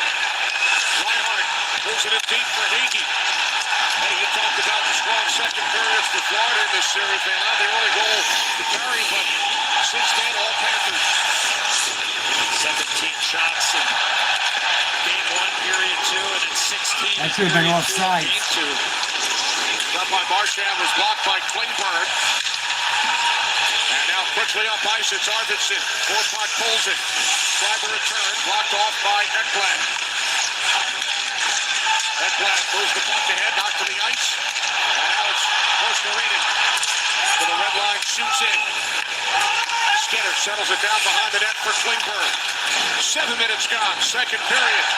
Game 3 of the Stanley Cup final. Dangerous pass. Koskinen got a stick on it. Now Marchand.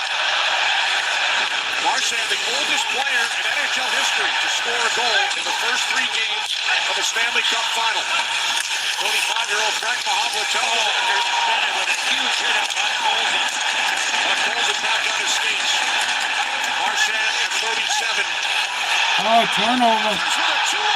Breakaway. Score, Bennett. 4-1 Florida. Wow. Nothing going Edmonton's way. Referees causing goals. Breakaways. Power plays. Edmonton's in trouble. What a hit there by Sam Bennett. Not once, but twice. And then the puck is turned over, and Kenny, you made mention, this was a 2-on-0. Rose Serena's got a chance to take it, but Sam Bennett's got energy. He goes forehand, backhand, shovel. Right Beautiful finish. Buries it. Top shelf. On Stuart Skinner. Might want to pull Skinner. It's not his fault, but get him some rest. They've been on that area of the net on Stuart Skinner. I'd be thinking about pulling Skinner. What a shift push by Bennett there. Unreal. Shift for the ages. 2 big hits. away and the finish. Unbelievable. His fourth goal of the series, 14th of the postseason. Nobody with more. McDavid hit by Ekblad. Verhaeghe with the puck. Bennett has 4 goals in the series. Marchand has 4 goals in the series. They have both scored Crazy. in each of the first 3 games. There's McDavid looking for Perry. Here comes Florida again. Edmonton looks like they don't even want to play. Walden back to pick it up. Maurice told us this morning with the only one that's shown a pulse is Perry and Bouchard. In this game, 2 to 3 minutes. And he is, when there has been even strength, he's had the opportunity. Another turnover. by Greer. Speaking of the fourth line. Almost cost Edmonton a 5th goal. He's out on the ice with Nosek and Gadjevich. Obviously, when you have a 3-goal lead and it's halfway, there's a lot of time, folks, left in this game. Because you know, Edmonton, they get a power play, boom, and then all of a sudden it's a 2-goal game. But you can, he has the confidence to play that Nosek line. Edmonton can't even keep the puck in to get anything going. Very comfortable, especially with a Well 3-goal done lead by here Florida. through game 3. Dominating. Corey Perry cut the Panthers lead at half on the power play early in the period. Reinhardt made 4-1. 3-1. Then Bennett. 11 minutes to go in the second.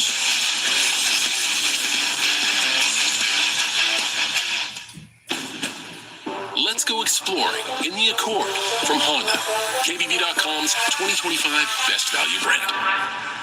Its sophisticated silhouette was designed to turn heads at every turn. And the hybrid model's 204 total system horsepower will really get you moving. This is what excitement looks like in a Honda.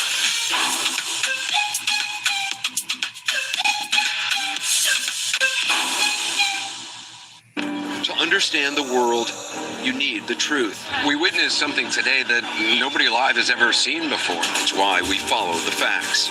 Wherever they lead, no matter how far we have to go. This is just house after house of utter devastation. Every day, we witness the world. In Kiev, there are big explosions taking place. We're with the Russian military right now, looking for any signs of cartel activity. Following what matters to you.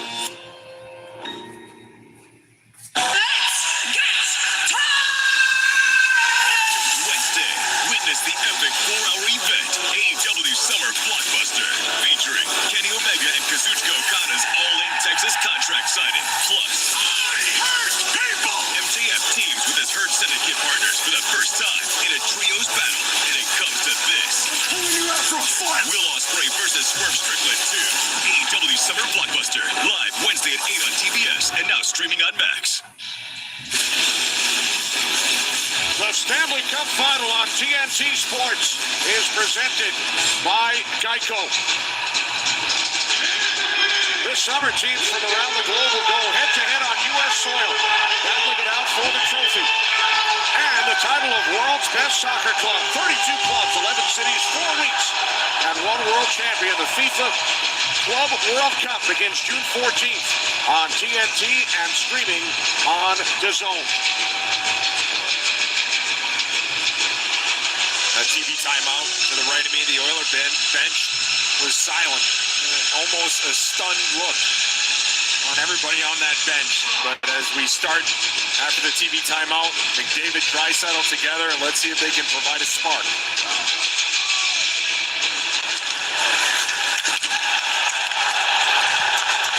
4-1 lead for the Florida Panthers. Series tied 1 apiece. Bouchard moves the puck in deep. And Blab lifts it out. Florida again. Way offside. Bennett goes it back in. He was knocked to the ice by Corey Perry. Edmonton can't get shit going. Draisaitl gave Edmonton a 3-2 lead in the Ooh, big hit on McDavid. 3-on-2.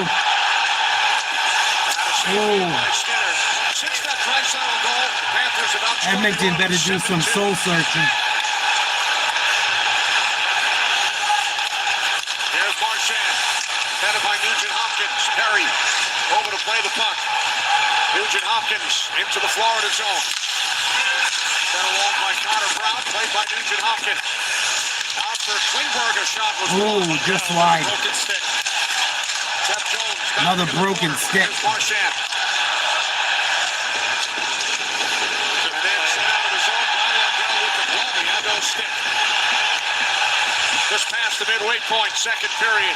Evander Kane into the glove of Sergei Bobrovsky, and now players come together. Evander Kane going to get himself in trouble again. Already had 2 horrible penalties.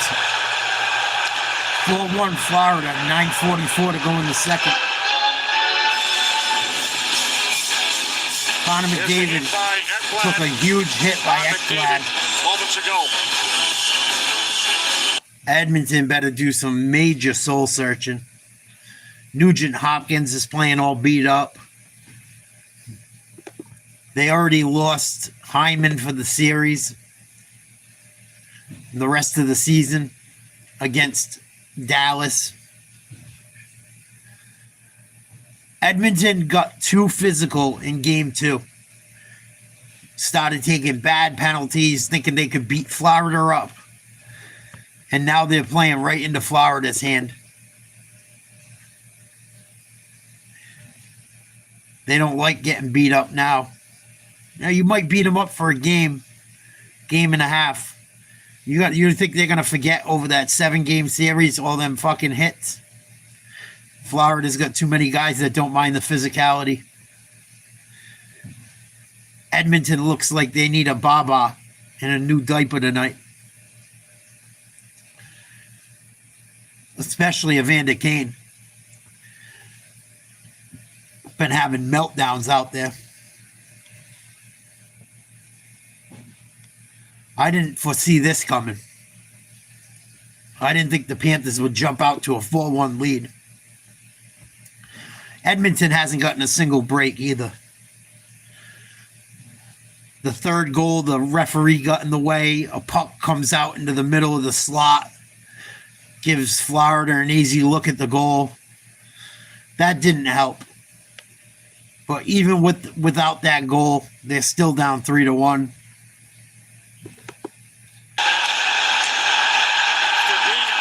Taking that hit by Aaron Ekblad. Good hit, no problem. 4-1 Florida. On the Oiler bench. That's the second hit he's taken in this series. Game 2, he took a hard hit in the middle of the ice as well, and that was 100% clean. Edmonton finally wins the faceoff. Shot saved by Bobrovsky. Moves it into the corner. Ooh. And now Frederick. Played by Henry there. Some of these other lines got to do something for Edmonton. It can't just be the first line. Another save, Bobrovsky. What a save. We got scrums everywhere. The Florida Panthers have to know that the Edmonton Oilers are looking to Bobrovsky's playing well. Into a penalty. You're in a golden spot here. You don't want to get caught retaliating. And you know what the Oilers are trying to do? Throw discipline in capital letters here for the team that's up by 3. Bobrovsky's stick got caught on that post, I believe on the net. Bob's not afraid to do it. I mean, he will drop his stick if he's got to get across, recognize that he couldn't pull it away. No stick makes the save, and seeing a lot more of that fourth line for Florida in this period is a little bit more 5-on-5. Oilers are getting pumped. There's Connor McDavid back on the ice. Great to see. I will say in game 2, he did leave the bench at one point. He doesn't have the type of blades that pop in and out either. So it's possible maybe he needed a skate sharpening, but a lot of guys have those skates that they're interchangeable. They can pop in and out. McDavid does not. He's got the Florida wins the draw. Right out of the neutral zone into the Edmonton end. I was old and slow, yes, Bert. Edmonton turnover. Hagee for Reinhardt. Leaned on by McDavid. Reinhardt out in front. Oh, Skinner, nice save. Shot, which did not get through. Oh, close trying to sit there. Even Edmonton's first line's getting beat up. I'm not going to argue with it. There's McDavid. Comes to the inside. McDavid can't get anything going. He's looked awful tonight. Saved by Wollman. Wollman up the middle for Draisaitl. I think he's pressing too much. He tried to get it through to Lostarinen. McDavid across for Leon Draisaitl. With the Oilers trailing 4-1. There's Echo out at the right point. Winds and shoots. Nice save, Borowski again. Along with Forsland. Borowski ain't giving up fucking 3 more goals. Well, Bruce was Unless Edmonton gets some phenomenal opportunities.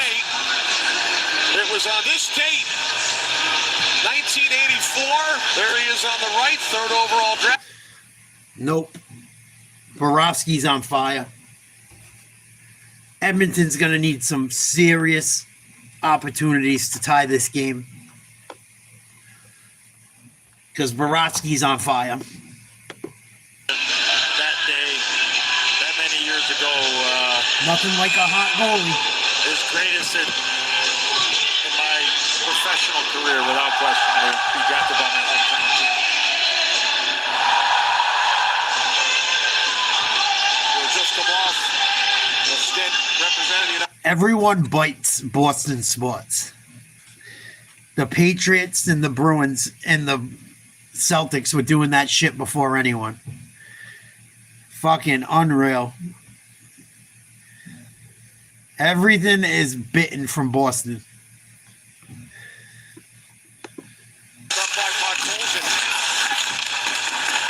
Or the East Coast. If it ain't Boston, it's New York. Puck back behind the net. Nikola drives to check. Knocked down by Ekholm. Ekholm keeps the puck alive. Now Kachuk sends it back around. Bouchard steps up. Beats to it by Rodriguez. Gives it away to Podkolzin. Now Ekholm looking for Janmark. Shoot the puck, Ekholm. Past Kane. Played by Bouchard. Now Evander Kane. Jones and Janmark. And Jones comes away with the puck. Yeah, Edmonton's playing like little bitches right now. 10 days later, the other Chicago Winter sports team had the 3rd overall pick as well. I've never seen Edmonton play this bad. Michael Jordan, 3rd overall. Got by Newton. Ooh. Another save, Borowski. Lostarinen held in momentarily by Dennis. Here we go, turnover. Marchand. First took it away. Marchand once again for Lostarinen. Into the right of Skinner with under 7 minutes on the clock here in the middle period. Edmonton can't catch a break either. Everything is going Florida's way. Early in the second for the Oilers. Everything. And then Reinhardt and Bennett. Everything's going Edmonton's way. And they're playing well. Keep it away from Nosek. And Borowski's hot. Bruce, what's the thought process there for a goaltender? Well, you got to make a decision quick. He did not. He hesitated slightly, and fortunately for Skinner, he just got a piece of it. It's Florida again. Hustle back, take the puck away from Greer. Kulak lifts it ahead, knocked down by the glove of Nikola. Shot was blocked. Played by Henrique. These teams met in the Stanley Cup final last June. Yeah, blame it on Trump. First 3. Everything's Trump's fault. We know that. 7 here. Now Jones, too far for Greer. Puck played by Kapanen, and then back around for Wollman. They blame, Trump gets blamed for everything. Blame him for that too. Both games went to overtime. Icing. During the last television timeout, Jackie chatted with Panthers head coach Paul Maurice. On the Panthers bench with head coach Paul Maurice. Paul, Sam Bennett with 2 big hits in the D zone and a highlight reel goal in the ozone. Edmonton has nothing going their way. Well, he's so good all over the ice, but he doesn't cheat the game for the 2 goals, right? He's under pucks and does all the hard right things, and that's just who he is. I don't think his agent's going to have to work that hard this summer, but I'll move on. A horrible attitude. I think he's got bubonic plague. I see what you're doing. Denang fever. He's got a whole bunch of things. We're not sure he can be cured. Play the game, Paul. Play the game. Thank you for this. No Delcino, the general manager, will appreciate those quotes, trying to keep the cost down. Veteran unrestricted free agent. Earning a little more cash for each and every shift. Big hit again. Big hit. Flat out carry right at the blue line. Florida beating them in every facet of the game. Back on it to the Oilers. Knocked down by Barkov. Now for Hagee with it. Met by McDavid. Rysada. Shouldered by Reinhart. Barkov back down forward. Looking now for Hagee. Watched by Connor McDavid. In behind the net with 5 minutes to go in the period. Now Perry. Florida's still working. Trying to get another one. Edmonton. Sleep skating. Into the slot. And the Oilers carry out. It's Perry. Someone else going to score besides the Edmonton first line, too. Edmonton, but Florida has a 4-1 lead. Some of these other linesmen guys from Edmonton going to try and do something. One down, up the boards. Uh-oh. Oh, nice save, Skinner. The Chuck almost had Florida's 5th goal of the night. Colson shoots in. Arvidsson. Oh, nice job by Borowski. Gets the puck right out. Borowski was really anticipating that play already from the corner with his stick. Looking for kind of a poke check and not allowing that puck to go cleanly into the slot area. Kachuk skating all by himself up the wing. Here we go.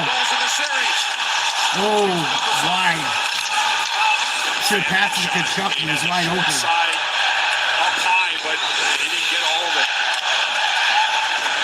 We heard from Paul Maurice with Jackie.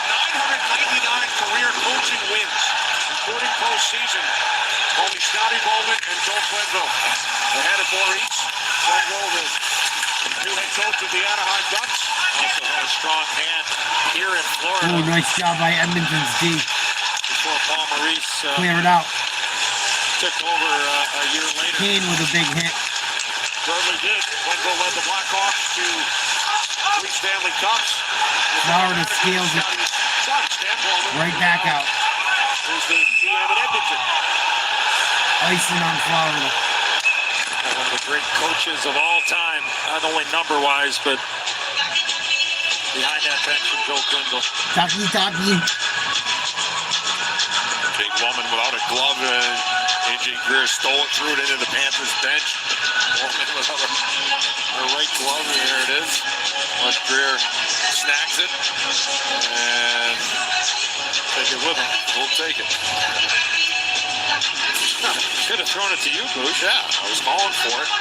Oh, somebody's shooting water over into the bench.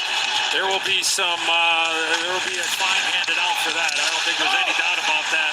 Don't be a rat. Still doing it. Rat commentator. Big woman that's doing that. Perry knocked off the puck by Smith. Still wet, Boosh? Almost. Need the windshield wiper down there. Hand pass stops play. There we go. Look at Bush. Look at him. Excellent. Hey, what are you doing?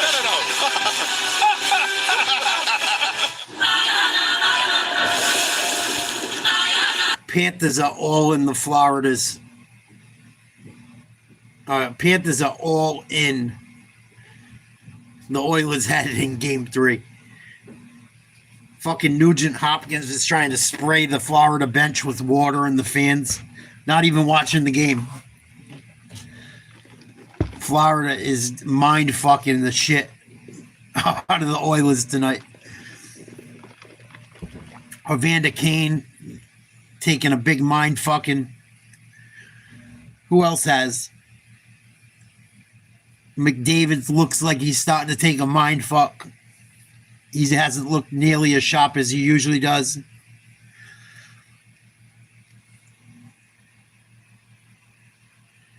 Panthers had 4 power plays in the first period alone. 2 off of Evander Kane acting like an idiot. Borowski been pretty much perfect. Referees get in the way. Help Florida score a goal. Even with that goal, Florida's still up 3-1. I mean, even without that goal, Florida's up 3-1. It gave him an extra one, but I don't know. The Oilers better do some fucking major soul searching. I think this game's already over. It looks like it. The Oilers look like they don't even want to fucking be out there right now.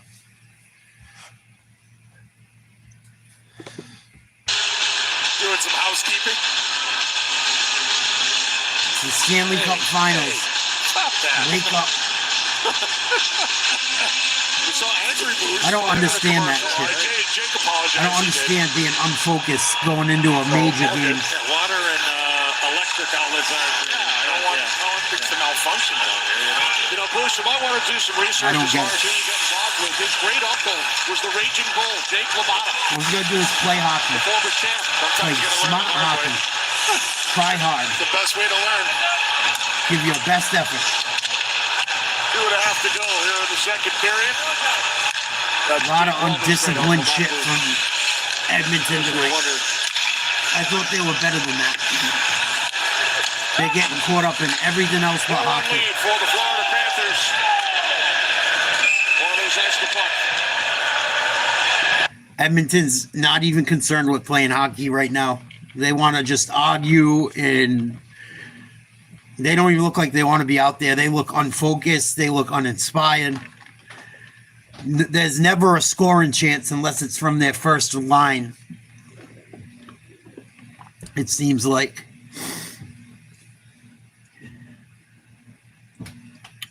Not good. I asked Paul Maurice this morning, what would the old Mo tell the young Mo back in the day? And I wouldn't say they're trying to draw penalties. I mean, they've given up more penalties than they've. Edmonton's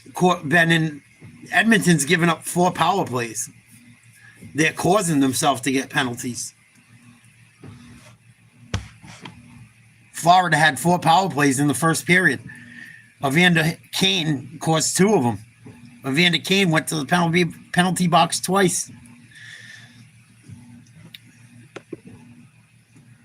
I'm TV producer of the LA Kings, the great Bob Morgan, for that little nugget and a primary assist to Florida's not going to fall for that shit.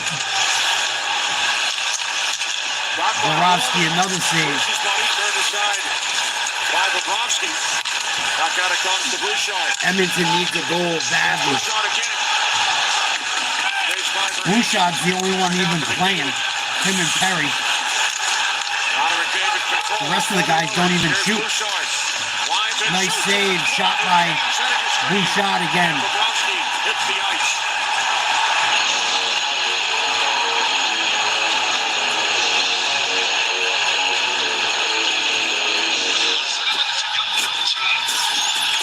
You missed his turn at the Pinata.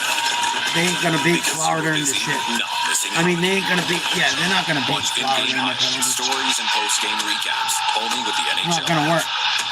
They've been beating. Florida's been beating them in the penalties all night. There's the battle in front of the net, and Kane was Bouchard's the only one even wanting to shoot a puck. from one side to the other. It allows Bob to Crazy. McDavid's getting shot. See that puck. Opportunities to shoot. It just He seems like doesn't. every whistle now, there's especially in the Panthers zone, Shoot there the always puck. seems to be Give it a fucking chance. a get together. Connor McDavid ain't gonna shoot. What the fuck? You got no chance. With a minute and a Let it half rip. remaining in the second period. Florida Panthers leading the Edmonton Oilers 4-1. Here's Forsling around for Ekblad. Ekblad moves the puck out of the zone. Into the right of Stuart Skinner.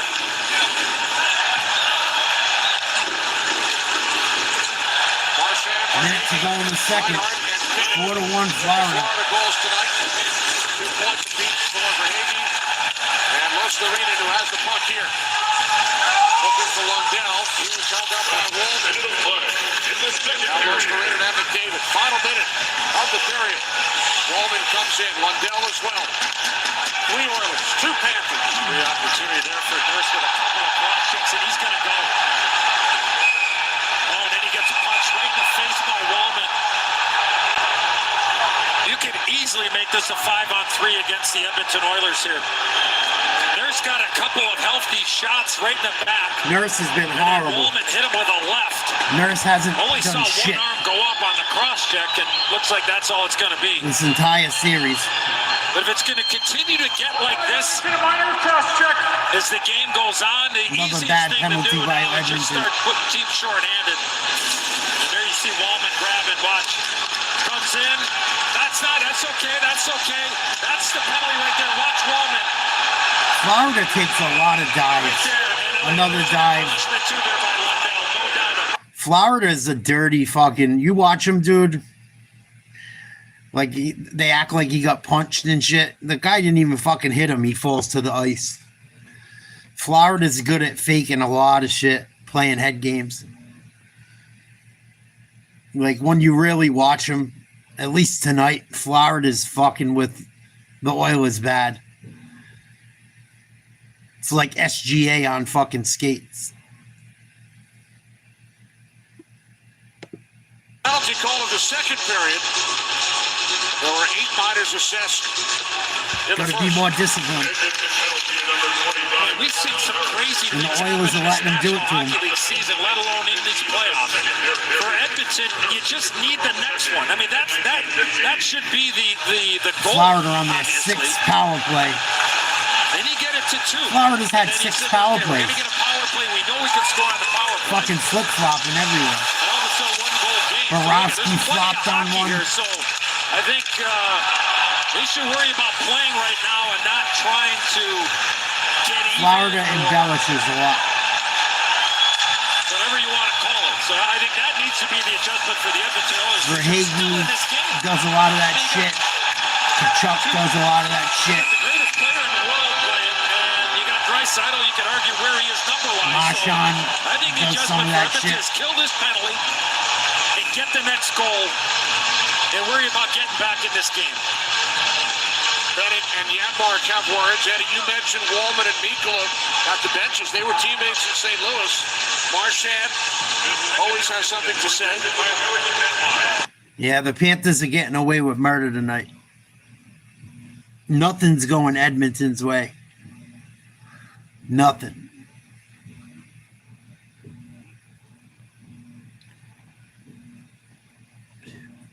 Crazy. And Borowski's on fire. Up next. Kind of sucks to watch. Borowski took a dive in the first period. Didn't even get touched. They call a penalty. That last penalty was fucking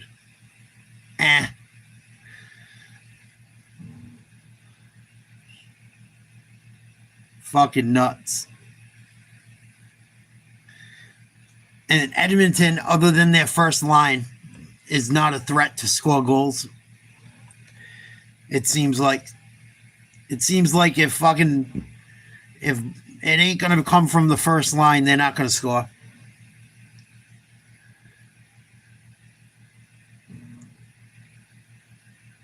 It's that simple. Edmonton's other lines haven't done shit.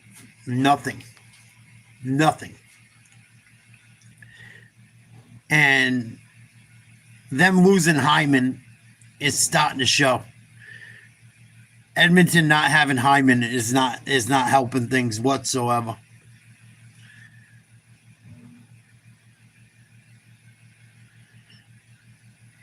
Janmark hasn't done a fucking thing. Kulak hasn't done a fucking thing. Brown hasn't done a fucking thing. The only one that really seems like he's still playing is Bouchard,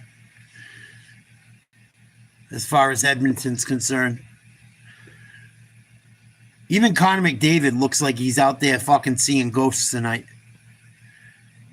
Connor McDavid's been horrible tonight. Horrible. Why do we have Connor McDavid if he's not going to shoot pucks?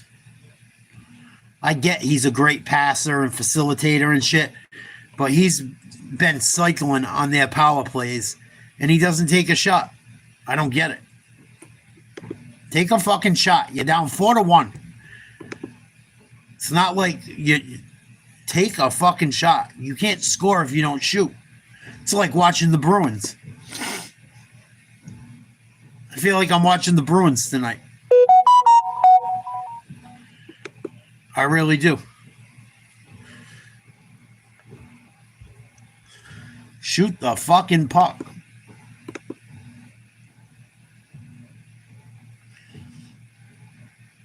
What's the worst that happens? You're not scoring anyway.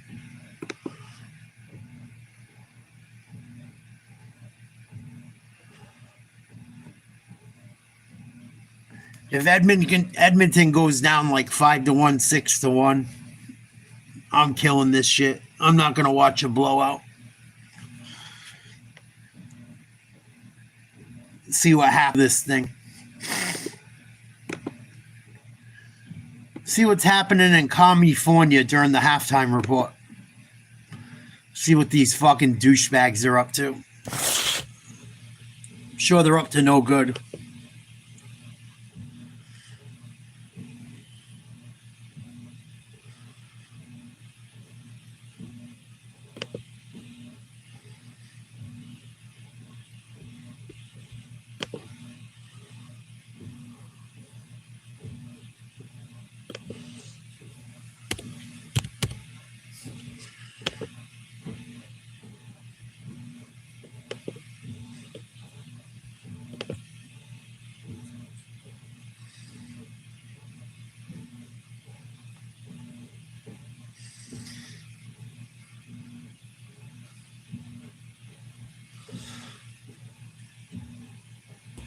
It's got to be almost nighttime in LA. I wonder if they're going stupid again.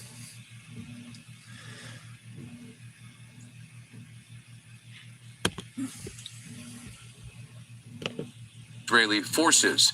Photos posted on the Instagram account of Israel.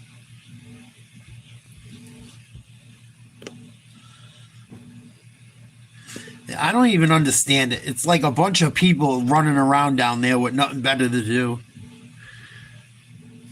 Like a couple of hundred idiots. Couple of hundred of idiots that don't know how to fucking act. Looking at his stream, it's not much different than this one at the moment, but I'm open to using it in the future. Just stupid.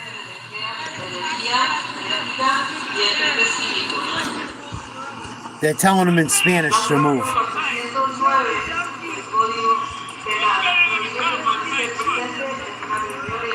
Oh, he's on the same street. AXN News is on the same street. Same street as this.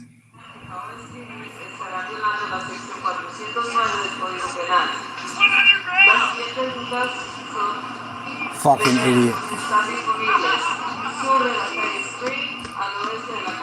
Out there with his guitar. How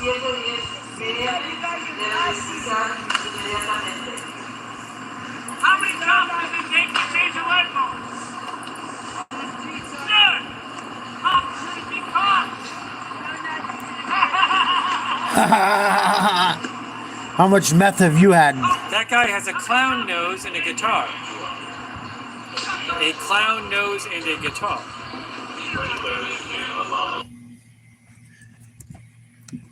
Yeah, because this guy screams sanity. These are the type of idiots out there. That's what's fucking pathetic. You got a bunch of mentally ill fucking idiots out there. It's not real fucking citizens. That's a tranny. Like, it's not normal, regular people. These are the fucking mentally illest of the mentally ill. Of course, happy Pride Month. This riot is brought to you by Pride Month.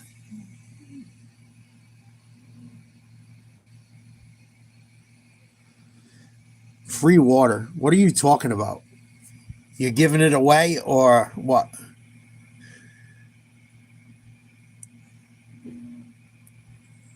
Yeah, I heard the 14th they're trying to have a big one. A couple little kids with no parents that give a fuck about them.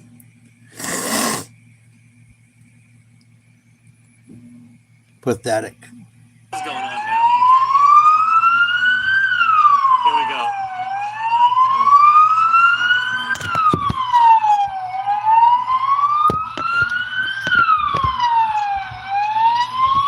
wish we could go back to 1990.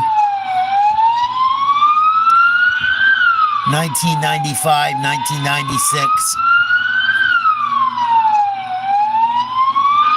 Anything but this shit.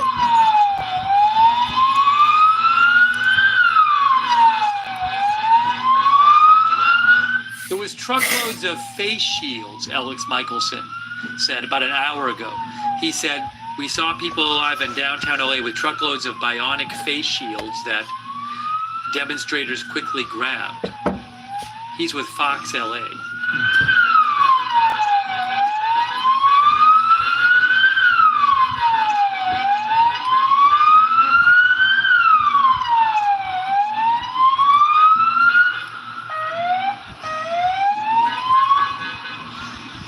That's the woman who was eating. She was eating before.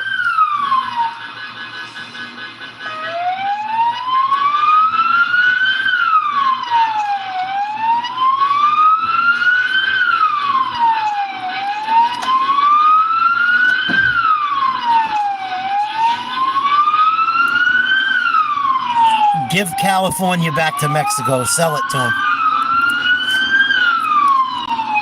Sell like half of California to Mexico. I'm so over California.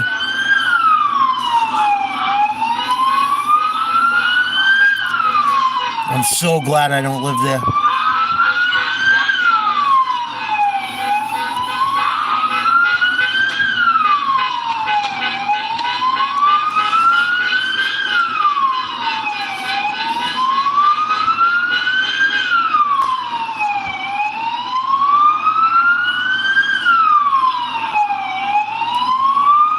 What a waste of taxpayer dollars. This to me suggests waste of taxpayer dollars for retards to cause problems because they have nothing better to do. Waste of millions of taxpayer dollars because a couple thousand retards don't know how to fucking act. Force if all of these officers are spending all of this time with this particular group of people on this particular street.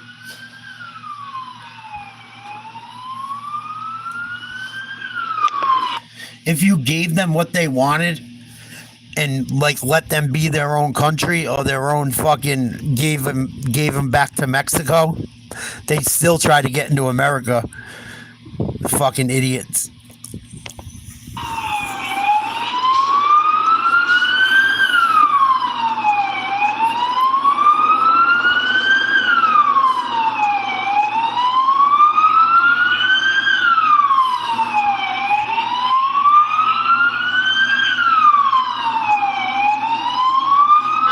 Is that bitch pregnant, smoking a cigarette?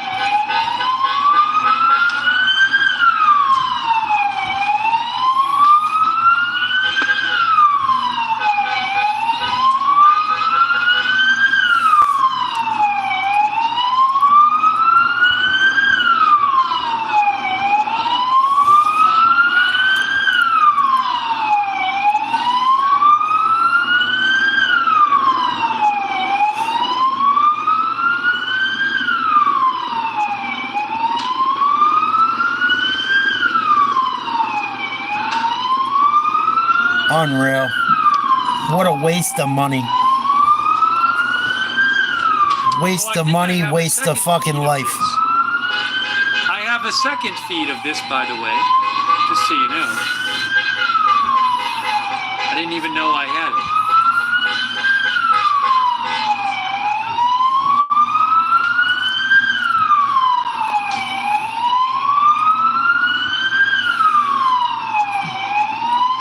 How about put a curfew in effect so people have to go home, Gavin Newsom? If I was the governor, whether I fucking rocked with these people or not, I'm putting a curfew in. This shit's gotta stop. I have two feeds of the same thing.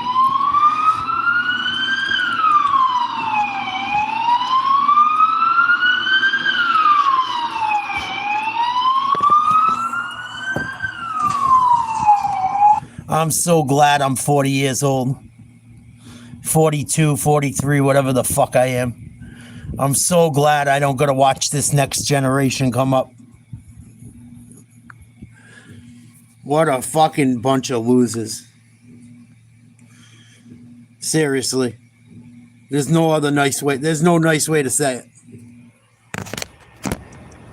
I'm so glad that I don't have children. I don't have no one to fucking worry about. When I'm dead, I'm dead. Society is going to crumble in the next 30 to 40 years. You watch. I bet anything and everything on it. I bet my soul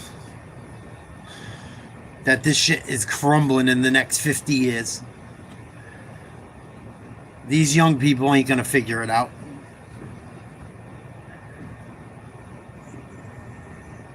I'm so glad I won't be around for it.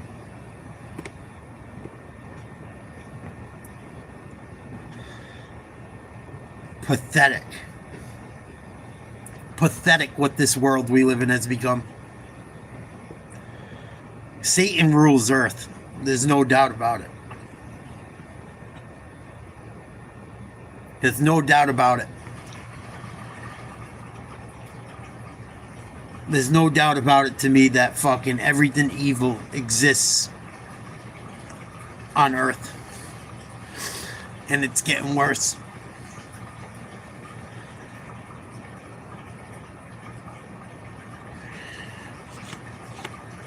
This shit's in the Bible. People don't want to admit it. The shit's in the Bible. The Bible said all this shit was going to happen. And it is. It is.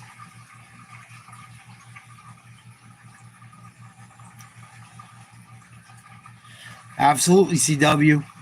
Before you know it, there'll be cyborgs. Fucking idiots. Walking right into the depths of hell. Don't care. Don't want to listen to anyone older than them. Trying to warn them. It's sad. It's why I don't cover it much anymore. Because it's coming. I don't care what no one says. There's nothing that will change it other than an act of God. Other than an act of God. There's nothing that will change it.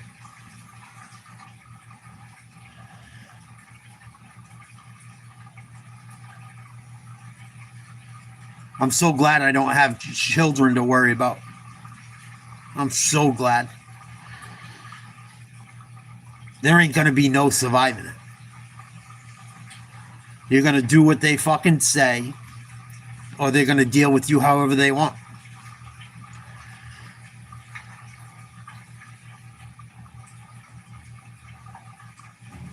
Writing's on the wall.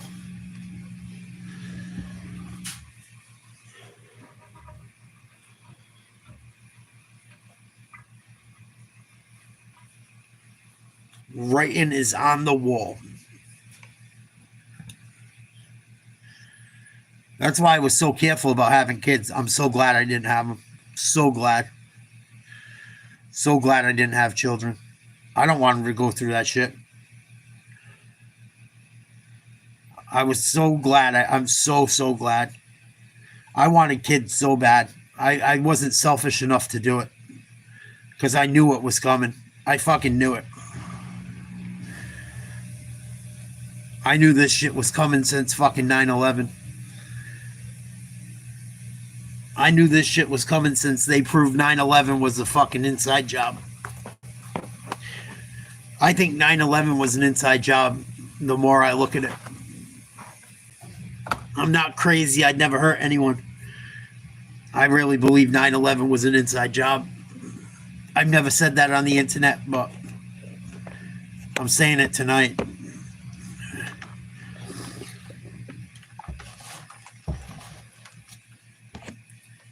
Crazy.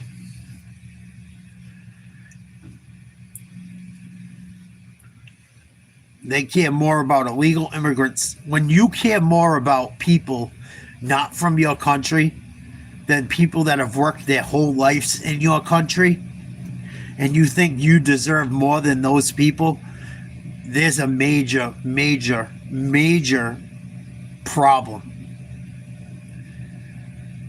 Fundamentally. Both Jet. That building got fucking blown up from the inside out. Every last one of them.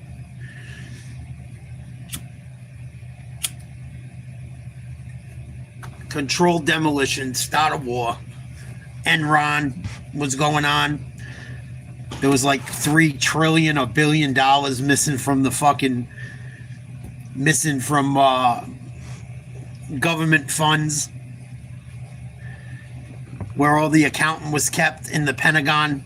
That's the fucking part of the Pentagon that blew up. Fucking disgusted. As my viewers go down to nothing. 4-1, Florida on the power play to start the third period. Florida led 2-0 after one. Corey Perry scored for Edmonton on the power play. Of course, that's why it was done. But then Reinhardt and Bennett. Patriot Act got enacted right away. The Panthers lead to 4-1. Florida, the defending Stanley Cup champs, their third consecutive season in the Cup final. They won it on home ice here last year in Game 7 over these Oilers. Edmonton looking for their first championship since 1990. David out here sniffing for an opportunity. Anytime his team gets the puck, he could just take off and put some pressure or create a chance. And Captain would have held on that puck a second longer, might be able to make a direct pass to McDavid. Nicola, now Marchand, off his stick, kept allowed by Rostarinen. Nurse getting set to return. Power play comes to an end, no shots for Florida. Wow. Now the Oilers back to full strength, trailing by 3, 18 and a half remaining. As Nicola fires the puck in. Panthers have had 7 power plays tonight, I believe. Here's Marchand. Puck comes out of the zone, and then off the skate of the referee, Wes McCauley. Good start to the period for the Oilers. Okay, that penalty and goal. An icing call here, it looks like. Let's check in downstairs with Darren Panger. Well, thanks very much, Kenny. And I think when you look at this game, plenty of marks go to the Florida Panthers. There's no denying that. But you go back to some of the poor minor Panthers with 5 power plays. Starts the game that way, giving the home team fuel. A bad goalie interference play. 6 guys at least on the ice. And then at the end of the period, Darnell Nurse a little overzealous here. And in fact, Wallman should have got one because he popped him in the beak as well. But go back to game 2. The early high stick from Evander Kane. But I think it's the same, or is that different? Is it the same, or is that... That's Panger. 8 penalties called in the first period here tonight. Puck sticked aside by Bobrovsky. Now Arvidsson back out to the point for Klingberg. And now it's Draisaitl. Leon Draisaitl without a shot over the first 2 periods. That is a -2. Puck taken away by Benning. Here's Schmidt leading the rush. With Kachuk. Skinner kept it away from Kachuk. Oh boy, another power play. Question is, did it deflect? If that didn't deflect, that's a penalty on Edmonton. I think it's going to be. 74, Edmonton's got a minor for a delay game. Delay a game minor. 6 power play. Coming up Skinner trying to get the puck for up Florida. in the glass as Kachuk applies the pressure and inadvertently puts Oh my it on God. play. Banger talking about the unnecessary or undisciplined penalties prior. Another horrible penalty by Edmonton.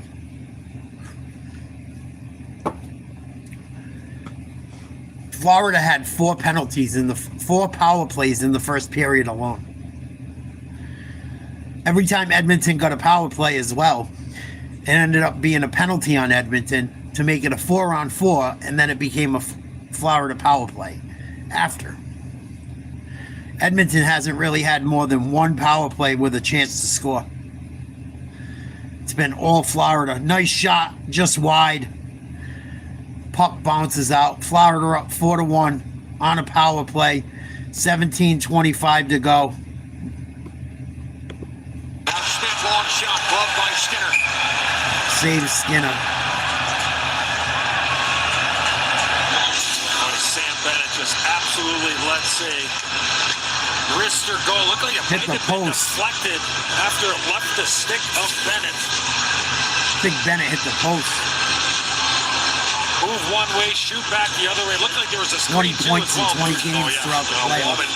No doubt. It was in the sight lines of Bennett. Fortunately off the post and out for Skinner. Smith with a shot. Nice save, Skinner. Saved by Skinner. A minute 32 remaining on the penalty being served by Evander Kane. I give Skinner credit hanging in there. He's gotten no help from anyone tonight. The first goal was his fault. The rest of them weren't. I give Skinner a lot of credit keeping it 4-1 because it could be much worse. Now Bennett across to Verhaeghe. Verhaeghe back out to Nate Smith. Now Bennett. Oh, the indirect by Verhaeghe. Blocked that a shot. Off the stick of Verhaeghe, stopped by Skinner. Ballman with a great shot block, saved the goal. Here's Smith once again. Shot by Rodriguez. Oh, wide. Florida's going to score. Off the mark on that attempt and the puck into the netting. Edmonton sleepwalking. Marchand continues to annoy. Well, he was trying to get that puck elevated. He's fucking relentless. Was able to be in that shooting lane and ends up losing his balance and got a second chance to end up hitting Skinner up top and Wallman again.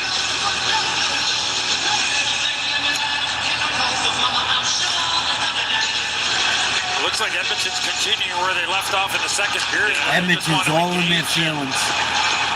Look to get even. The physical part of it. Panthers working. Oh, good chance for Florida. Under a minute to go on the Edmonton penalty. Kachuk. Nice pass. Score. Eklund. Ekblad. 5-1. Florida. Another power play goal. Dominant performance tonight. A question was asked this morning to Paul Maurice about Sam Reinhart and the lack of looks that he's had on the power Boy, talk about belt to ass. Paul Maurice joked around. I didn't see this coming. He's a decoy. Look at the attention that Reinhart is getting. And to recognize What a that beatdown. with that pressure, the backside would be open. Terrific feed by Reinhart. An easy put away. Beautiful pass. There it is, Bush. You talk about Too many attention. power plays. Watch what happens. You can only play down men so long. Ekblad finds his pocket. Pickard coming in. Third goal and Stuart Skinner's night is over. Beautifully designed. I don't even blame Skinner. Perfect. And a breakdown in coverage there for the Edmonton. He's got no help from his team. You're at two guys go to one. Somebody is open, and unfortunately for Skinner and the Oilers, it was Aaron Ekblad on the weak side. I don't blame Stuart Skinner Skinner. replaced Calvin Pickard, who has a 6-0 record during the Stanley Cup playoffs. Following the power play goal off the stick of Ekblad to make it 5-1 Florida.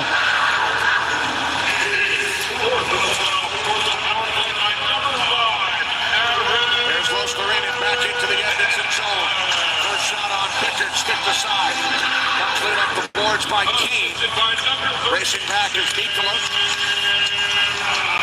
Here's Connor Brown for I Edmonton. blame him for the first goal, not the other four. Right side, Klingberg shot gets blocked. Losterinen with the shot blocked. Edmonton played the worst game I've seen them play this whole year tonight. 4 minutes in, third period, now 5-1 Florida. They're going to try and score some goals and get their confidence going. Draisaitl dropping it back. Here's Kane. Blocked off. Try and get something going to go into the next game. Oh, Brown Wide open backhand, couldn't finish. What a fan. Brown should have finished that. I could have finished that one. Wide open net. Or at least a sweep with the stick, and Brown avoided the stick, but just wasn't able to elevate it because he had a ton of room up top. The Oilers' second through fourth line's got to start doing something. Or they're going to have to split lines up or something. They got to do something. Because tonight was bad.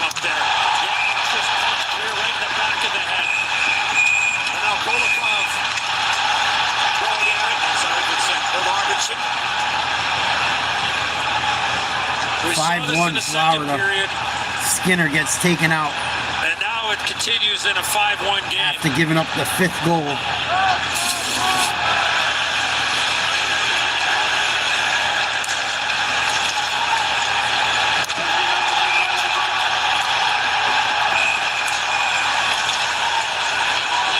Ianmark has done nothing. Frederick has done nothing.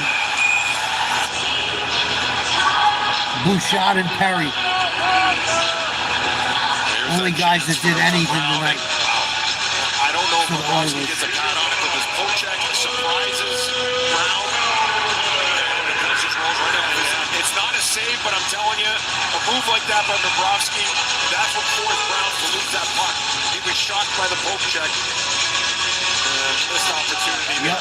Another bad penalty. He's done it more than a few times, right? Very active stick. Even on plays around the net, he'll even swing it all the way out to the knob of his stick to intercept passes from behind the goal line. Very active with the goal stick, Bobrovsky is. Florida got a lot of calls tonight, too. For Florida tonight. Florida got a lot of calls. But they've outplayed Edmonton either way. Florida embellished quite a few penalties. But even without that, they'd still be up. Another fucking offside. Offside, and then Nurse and Marchand come together. Look at the odds at the top of your screen from DraftKings Sportsbook. Good stick there by Nate Schmidt. I almost took the over tonight. I should have.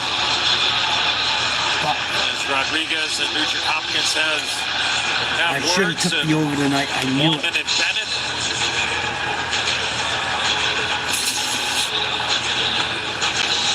This is textbook. Look at the stick position right there of Nate Schmidt. Very patient with the stick, not waving it around like a wand, just keeping it out there, making life a little bit more difficult, and then going at the exact time there. The problem Edmonton's going to stop facing without Hyman, and now that Nugent Hopkins is beat up, their first line ain't as good as it was, nor is their second. The third and fourth haven't produced a fucking thing. They played shorthanded for like 20 minutes of tonight's game. Down a man. That's exhausting. This is bad for Edmonton. Connor McDavid looks like he has no confidence. Nice save by Edmonton.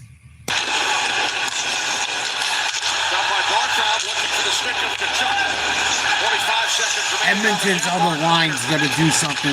They can't all be on the first line. The others on that list with Schmidt and Paul Coffey. Dennis Potvin, Pat Stapleton. The other lines for Florida are killing Edmonton. Back in 1918. Nick Kinder had his poster on his wall. Florida's starting to show their depth. Good old mama. Yeah. And having 7 power plays don't hurt. Montgomery had 6 assists over the first 3 games of a Cup final. Puck cleared up the boards and down by Ekholm. With 13 minutes remaining in regulation. And the Panthers on top 5-1. Here's Schmidt once again. Hold for Paul Maurice in Winnipeg, and now in Florida. And Nurse has played horrible. Edmonton needs him. He has been terrible. Penalty has expired. Has not had a good game yet. He was looking to get a piece of Marchand, and he saw him at the last second. Nurse looks lost. Evander Kane looks lost. Third period. Ball Connor McDavid looks lost. It's great to see you back, Mr. Gilmore. I gotta see this new Happy Gilmore. Oh my God, yeah. Let's get it on. Happy Gilmore making news on the golf course again, and not the good kind. Go back to your mobile hose. I tried to get the boys interested in golf, but my hockey G's were too strong. Rated PG. If it sucks, I'm gonna be pissed. If they fuck up Happy Gilmore too and make it lame, I'm gonna be excellence so mad. Is your default, and Lexus knows that feeling is unmatched. Don't fuck up a good movie. Please, Adam Sandler, please don't fuck up. I hope they do Happy Gilmore 2 the right way. I'm gagging because I'm going to puke if it's not good. Some of the trailers look good. Some of the trailers look terrible. If they fuck up Happy Gilmore, I'm going to be so mad.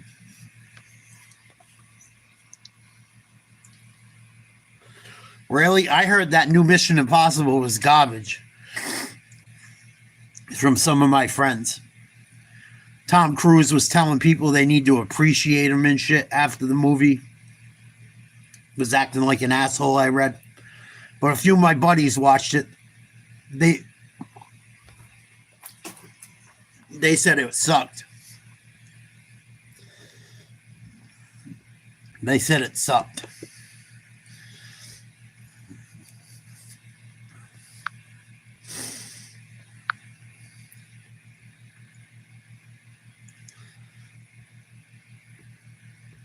I don't like anything with Tom Cruise. I never got into Mission Impossibles.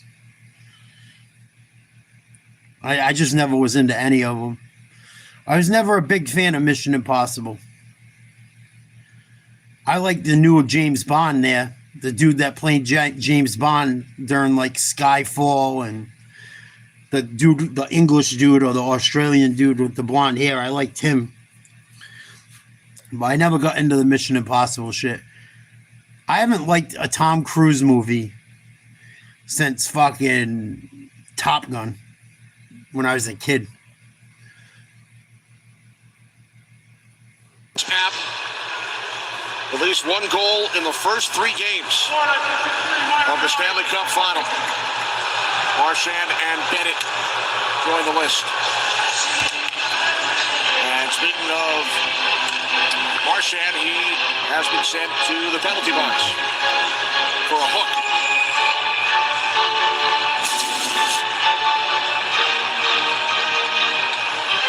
Little help there from Connor McDavid once he got I will never support Tom Cruise or watch any of those movies. saw his left hand there. The dude's a scumbag. He's a scumbag. Good play there. Weird Scientologist weirdo. There's a power play for the Oilers. There's Bouchard. Edmonton trailing 5-1. Speaking of Marchand, became the first player in NHL history to score an overtime goal. Fucking Katie Holmes had to run away from him. In the Stanley Cup final. He's such a weirdo. He's in the box here as the Oilers continue on the power play. Draisaitl on a give and go. Puck taken away by Mikkola. She don't even let her kid around Tom Cruise. There's Bouchard. There's Serena taking a run at McDavid. Either she's a cunt or he's a fucking nut. I tend to think he's a nut. Wallman, no set out in front of it, cleared by Mikkola. Bush, you were on a perfect angle there. She was way too young to be with him anyway. And it looked like Bobrovsky might have lost his net a little bit. Absolutely, Edzo. That whole glove side was wide He open. should have never been with a woman that young. When he pulled it back, Bobrovsky was stuck on that blocker side post. Weirdo shit. Puck pinballs back towards Bobrovsky following the attempted clear by Barkov. Held in by Kulak. 35 seconds remaining on the power play for the Oilers. Klingberg. Nugent Hopkins moves it down low. Back out for Klingberg. Klingberg shot. Blocker save. Bobrovsky. Bobrovsky's on fire. Puck off the back of the cage. Comes out in front. Klingberg with it. And his shot blocked by Forsling. How was that not interference on Forsling? Penalty time winding down. Now Forsling gets it out. I don't support anything Tom Cruise. I just don't. I've heard too many fucked up things about him from people. Put together just dynamite in the last 2 games. Ball by Kachuk, fishes the net. Bennett over to play the puck for Florida.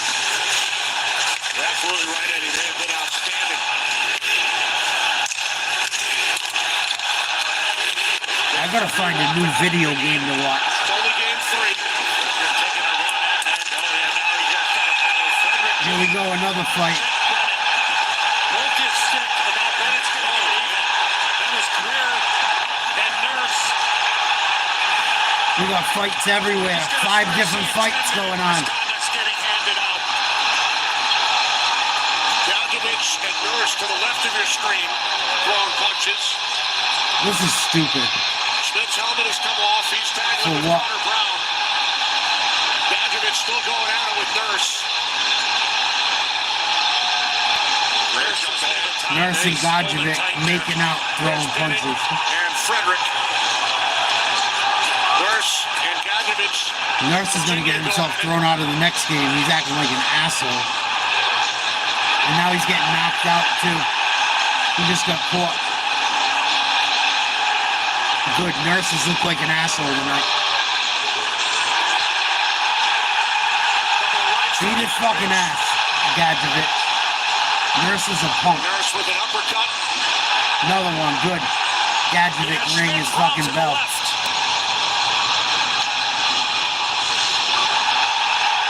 Godjovic just pounded the shit out of Nurse. Wow. Nurse is a fucking dirty fuck. Let these guys tire themselves out regardless of the outcome. You got Corey He can Perry. play though, but he hasn't done shit for Everybody on Edmonton. that bench for the Oilers. Godjovic just beat his ass. Edmonton getting their ass whooped every way possible tonight. Challenging for the officials. This is going to be a game-changing, a series-changing game. Florida has taken all the momentum. Edmonton doesn't win game 4. This shit's over. This series is over. Edmonton doesn't win the next one. Over. Florida's not going to lose a game 6 at home. No. Edmonton's gotten beaten the fuck down this entire game.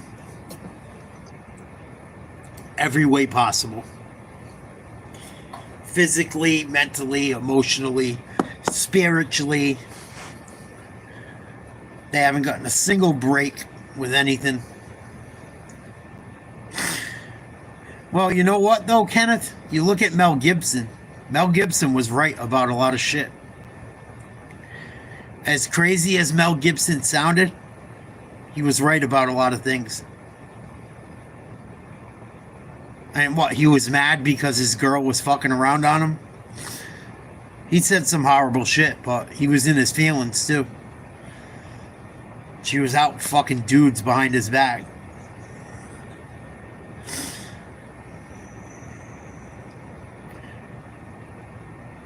Yeah, they gotta try and let it cool down somehow, Jet.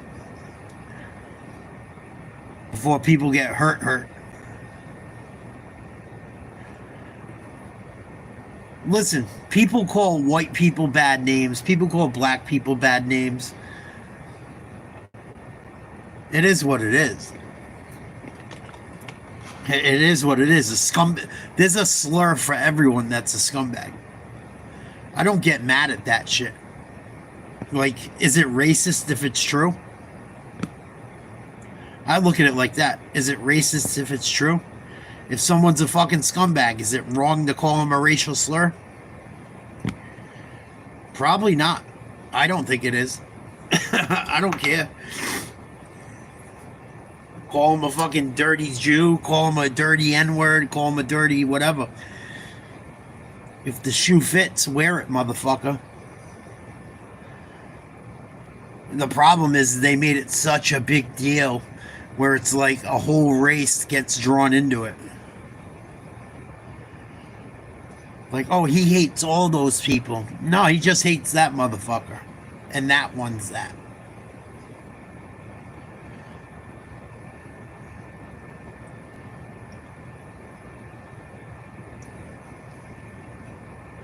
Greer's done for the night, it looks like. Couple game misconducts. Be back here for game 4 on Thursday night. That's why I don't fuck with Tom Cruise jet. I think he groomed Katie Holmes for a while. Katie Holmes was young when he got with her. That's like, I don't watch anything with that dude in it. To this day. I don't rock with the pedo shit. Or the weirdo shit, or old guys with young girls shit.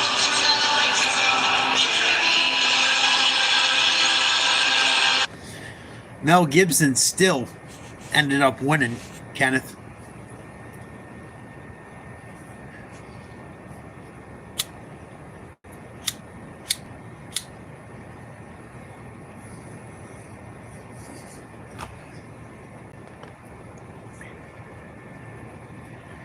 It's crazy. I watched some shit on the Passion of the Christ, and the actor involved with that made that movie about pedophilia in Hollywood.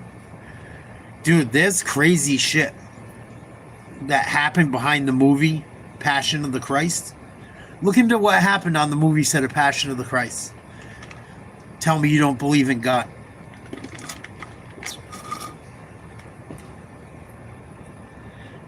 Check out what happened with Passion of the Christ and tell me you don't believe in God. In tonight's game, there's Seth Jones. Matthew Kachuk. Now Sam Reinhart. A lot of empty space on both benches. You gotta look into it. That were assessed and several players on both sides sent to their wild shit. respective locker room. Wild. 9 minutes remaining. People having fucking religious experiences left and right. Good and bad. What comes out of the zone? And now Kachuk will hit Markov with the pass. Verhaeghe, close to Reed. Reinhart, 2 points apiece tonight. Marchand opened the scoring early. They're 56 seconds in. Kachuk deflects it back out. Cross past Jones. One of the Edmonton players without a stick. Shot by Verhaeghe, stopped by Becker. That was Bouchard. As Brown gave him his stick. Here's Janmark coming in 1-on-3. Pass picked off by Marchand. A good steal there by Bolzer. Might have had a breakaway there. Marchand didn't have a stick down. There's Marchand. Tries to get a move on Klingberg. Now Clark Bolzer with it. Corey Perry with the only Edmonton goal tonight. McDavid and Draisaitl have been kept off the score sheet. Forsling and Wallman going at it. People were like spiritually attacked on the movie set. It was crazy. I'll play a video after. That's Trent Moore. Show you some of it. There's Verhaeghe back out for Marchand. Picked off by Kapanen. Edmonton kills another power play. Makes his return. It's going to be too little, too late. 7.5 to go in the third. Panthers with a 5-1 lead. After losing game 1 at Edmonton in overtime, winning game 2 in double overtime. McDavid didn't do shit tonight. Draisaitl didn't do shit tonight. Edmonton didn't do shit tonight. Bouchard with a shot, blocked by the stick of Rodriguez. 5-1 Florida. 5 to go. I'll show you what happened on the set of Passion of the Christ. There was a lot of freaky shit that happened. A lot of freaky shit. There was spiritual attacks, all kinds of shit. All kinds of shit. Jim Caviezel, the guy that played Jesus in the movie, made that movie they tried to ban from Hollywood that did really well, where it had something to do with like kids being taken, child trafficking, about America. The guy that played Jesus made that movie in Passion of the Christ, and then they tried to shut down the fucking movie, and they put it out and it did well. I forget the name of it. It came out like last summer or within the last year or two. But Jim Caviezel is the dude that played Jesus that made that movie, and then they tried to shut that movie down. Fucking nuts. I think Edmonton's all done tonight.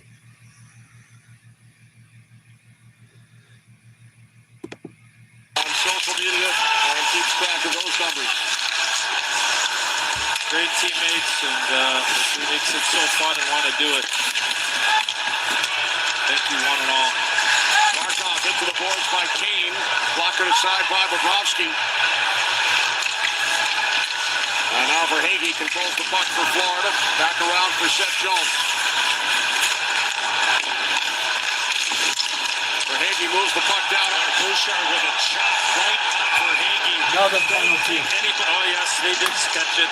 And I don't think they caught the initial. I thought Another it was power Bouchard play that for chopped Florida. Verhaeghe at the blue line. This game's over. Cawley's sending him right to the locker room. I think it was Kane. I thought it was Bouchard that chopped him at the blue line there, Bush, but I didn't see it. That got my attention. Maybe something Kane's else been happened. unhinged all night. Let me take a look at. Evander Kane's done more bad than good. McDavid's flustered. Evander Kane, another high stick. That might be a game misconduct. Hit him with a stick in the face underneath his face mask while he was on the ground. Bouchard slashes him. Fucking Oilers better be careful. End up losing someone for the rest of the series or something. Or end up with a suspension. Stupid. The Oilers have played into every trick Florida has got them to play into. Florida has baited them all night long. excluding fighting majors can be reviewed. Edmonton's got a minor for a slash and a 10-minute misconduct. He's done. So they didn't call the Bouchard Evander slash, Kane's all and done. Kane got a tap. It looked like a 10-minute misconduct. Wow. Fucking stupid. He's been horrible. Horrible.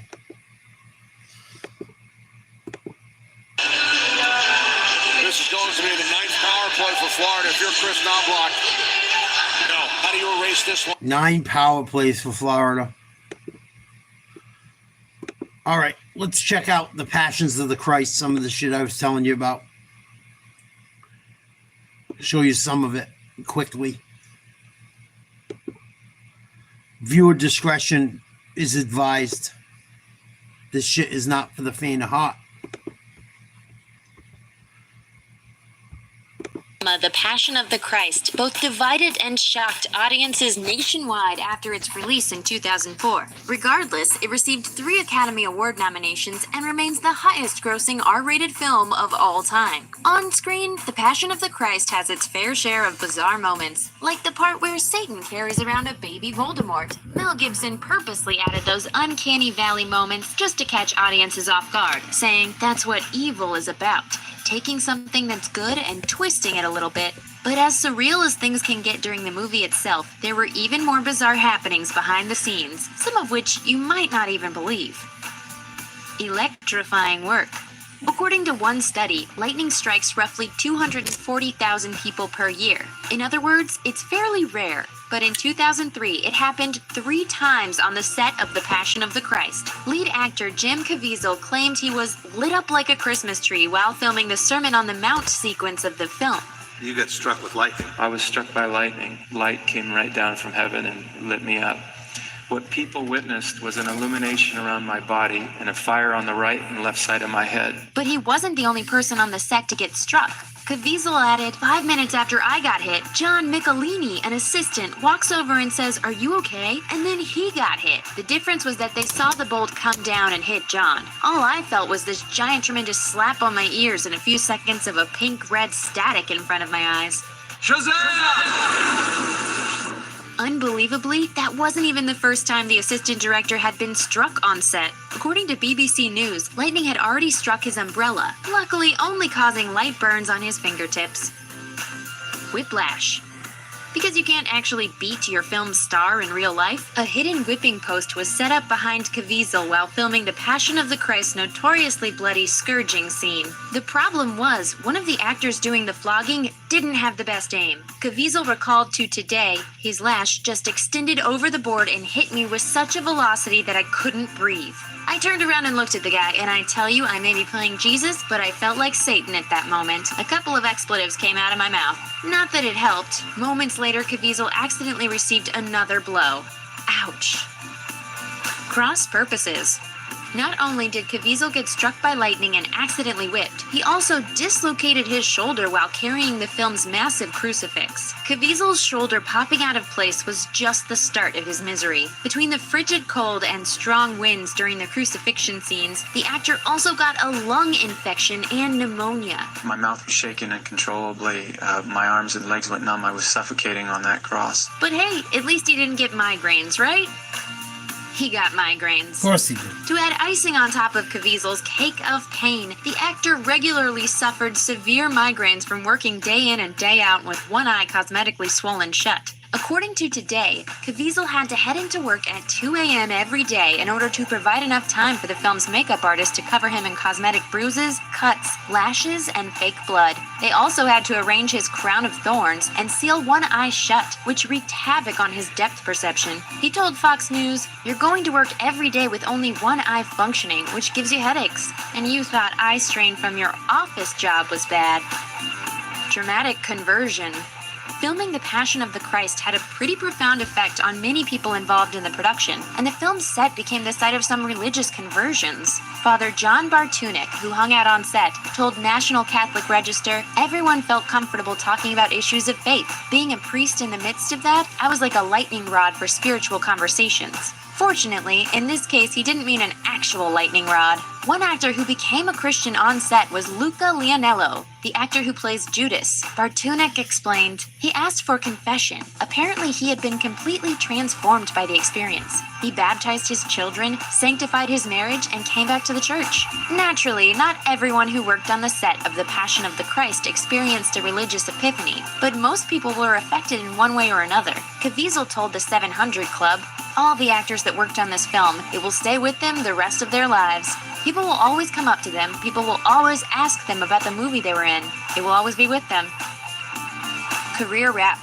During the filming of The Passion of the Christ, Caviezel had to endure a lot of pain and freak accidents, but the bad luck didn't end there. Caviezel has since claimed that he's been blackballed by Hollywood for playing Jesus. In fact, he recalled Gibson trying to talk him out of it because of the effect it would have on his career. A truly great, remarkable man. And then he drops a movie about child pedophilia, and they try to fucking blackball that movie. Yeah, okay. Tell me fucking Hollywood ain't evil. Tell me fucking Hollywood ain't evil. He was on Sean Ryan. We'll watch some of him with Sean Ryan. But they tried to blackball his movie that he came out with about child people selling kids and shit. Child slavery, the S trade. Oh, yeah. He made a whole movie on it. I forget what it's called. They took it out of theaters and shit. They fucked with him bad.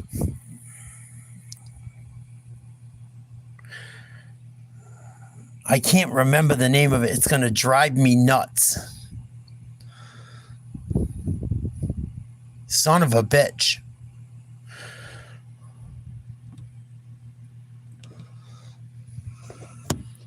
Hey, Dad. Hey, dude. What the fuck was the name of the movie he did? Sound of Freedom.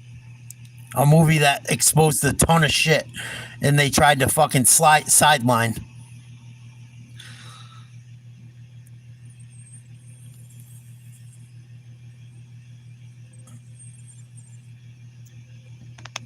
Blacklisted. The new Opera GX, a browser that puts you in control with a brand new design that frees up even more. You know, my life, unlike you, I know I'm gonna die someday. But we all are gonna die, right? So, you know, I wanted the people to have the most real experience that they could have on the screen to a certain point, you know? And then the other balance is when you walk out of this film, your heart's on fire. This thing's unbelievable. It's an incredible movie. So we can't show you all that stuff that I've seen, but I can take you right to the edge, Alfred Hitchcock, and to understand how real it is. And one of the big things I was going through is Tim couldn't keep any of these agents for long because it was so bad with kids. And so there's a scene in there. So the stuff that I did get to see that made me weep, I started thinking about that. And so what we did, and for those of you who are going to see this movie and don't want to know about this part, then shut your camera, tell them. But we were shooting this, and I had this idea where, when enough people walk out of this, they're going to start looking at, wait a minute, this Miss Rodas on April 26 gave testimony, sworn testimony, that 85,000 children disappeared across the border. Just disappeared. Where did they go? And you got these idiots out in California fighting for ICE not to do their job with hundreds of thousands of kids not knowing where the fuck they are. And a movie like this that Jim Caviezel put out was fucking shut down and it tried to be blacklisted. These idiots fighting against ICE don't realize they're causing harm to American people and children from all over the globe. They're fucking brain dead. Is if you weren't around Tim Ballard, none of these children are going to live. And as hard as it has been for him, he was willing to take it in the heart for Jesus. And King David, when David was a boy, same thing. And I was the same thing. And God doesn't make junk, but he can use things that you've been through in your past.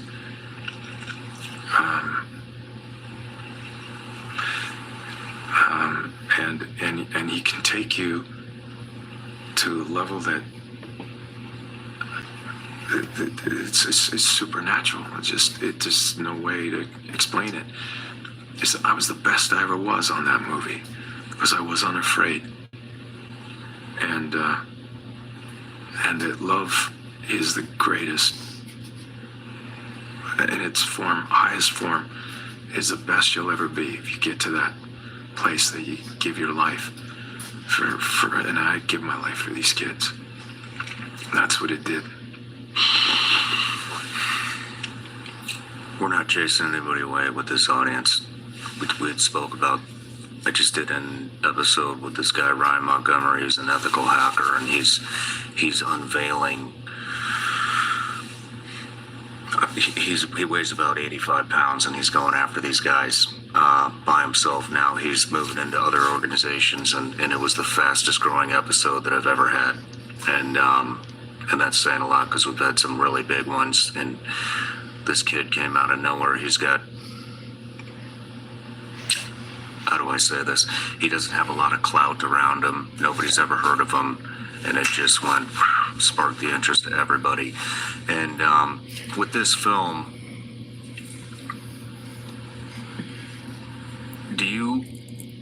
Coffee can be hard, but I'm telling you guys, I hate to tell you, but it's the truth.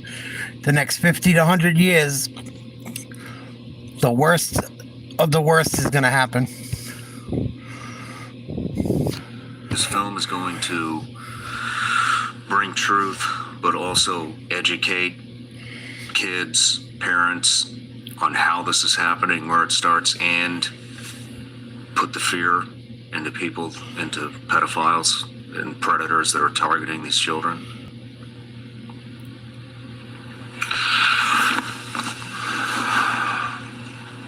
I don't know. I was reading this thing, and I would absolutely say it's 100% the truth. They will never be able to walk down the street again. Yeah. That's coming. Hopefully. Without a doubt, it will be a great day. This needs to be done. This is the worst time in the history of all humanity. Right now we're living in. Yep. You know, when you read biblical times, we're 8.5 billion people on this earth. Biblical times, not that many people, but when you read Moses, they killed the babies. During the time of Jesus, Herod, they killed the babies. They tried to annihilate them. It's the same thing, same devil. And this is gonna end. I know it, but whether I live, that I would give my life to make this end. And that's where I'm completely connected to Tim in this role. And King David, or David, is the 16-year-old. And that they wrote this second Sound of Freedom, and that's even better script than the first. The first is pretty darn good. So there's that. Can I ask what that's about? The second one? Yes. Haiti. It's about Haiti. Yeah. Why is Haiti specifically? Because he went down there and did that operation down there. So it's just like, it's not so much Sound of Freedom 2. But yeah, check out Sound of Freedom if you haven't. Florida Panthers dominate tonight, 6-1. This is gonna... Fucking, the future is not looking bright. I hate to say it. But I don't have much faith in the people coming up behind Generation X. Generation X, we haven't even got a chance to rule. Still got baby boomers running the world. So, I don't know what's going to happen, but the sooner God calls me, the happier I'll be, I think. We'll be back for the next hockey game. We might do basketball tomorrow or the next day it's on. We'll see. You guys have a good night. Catch yous later.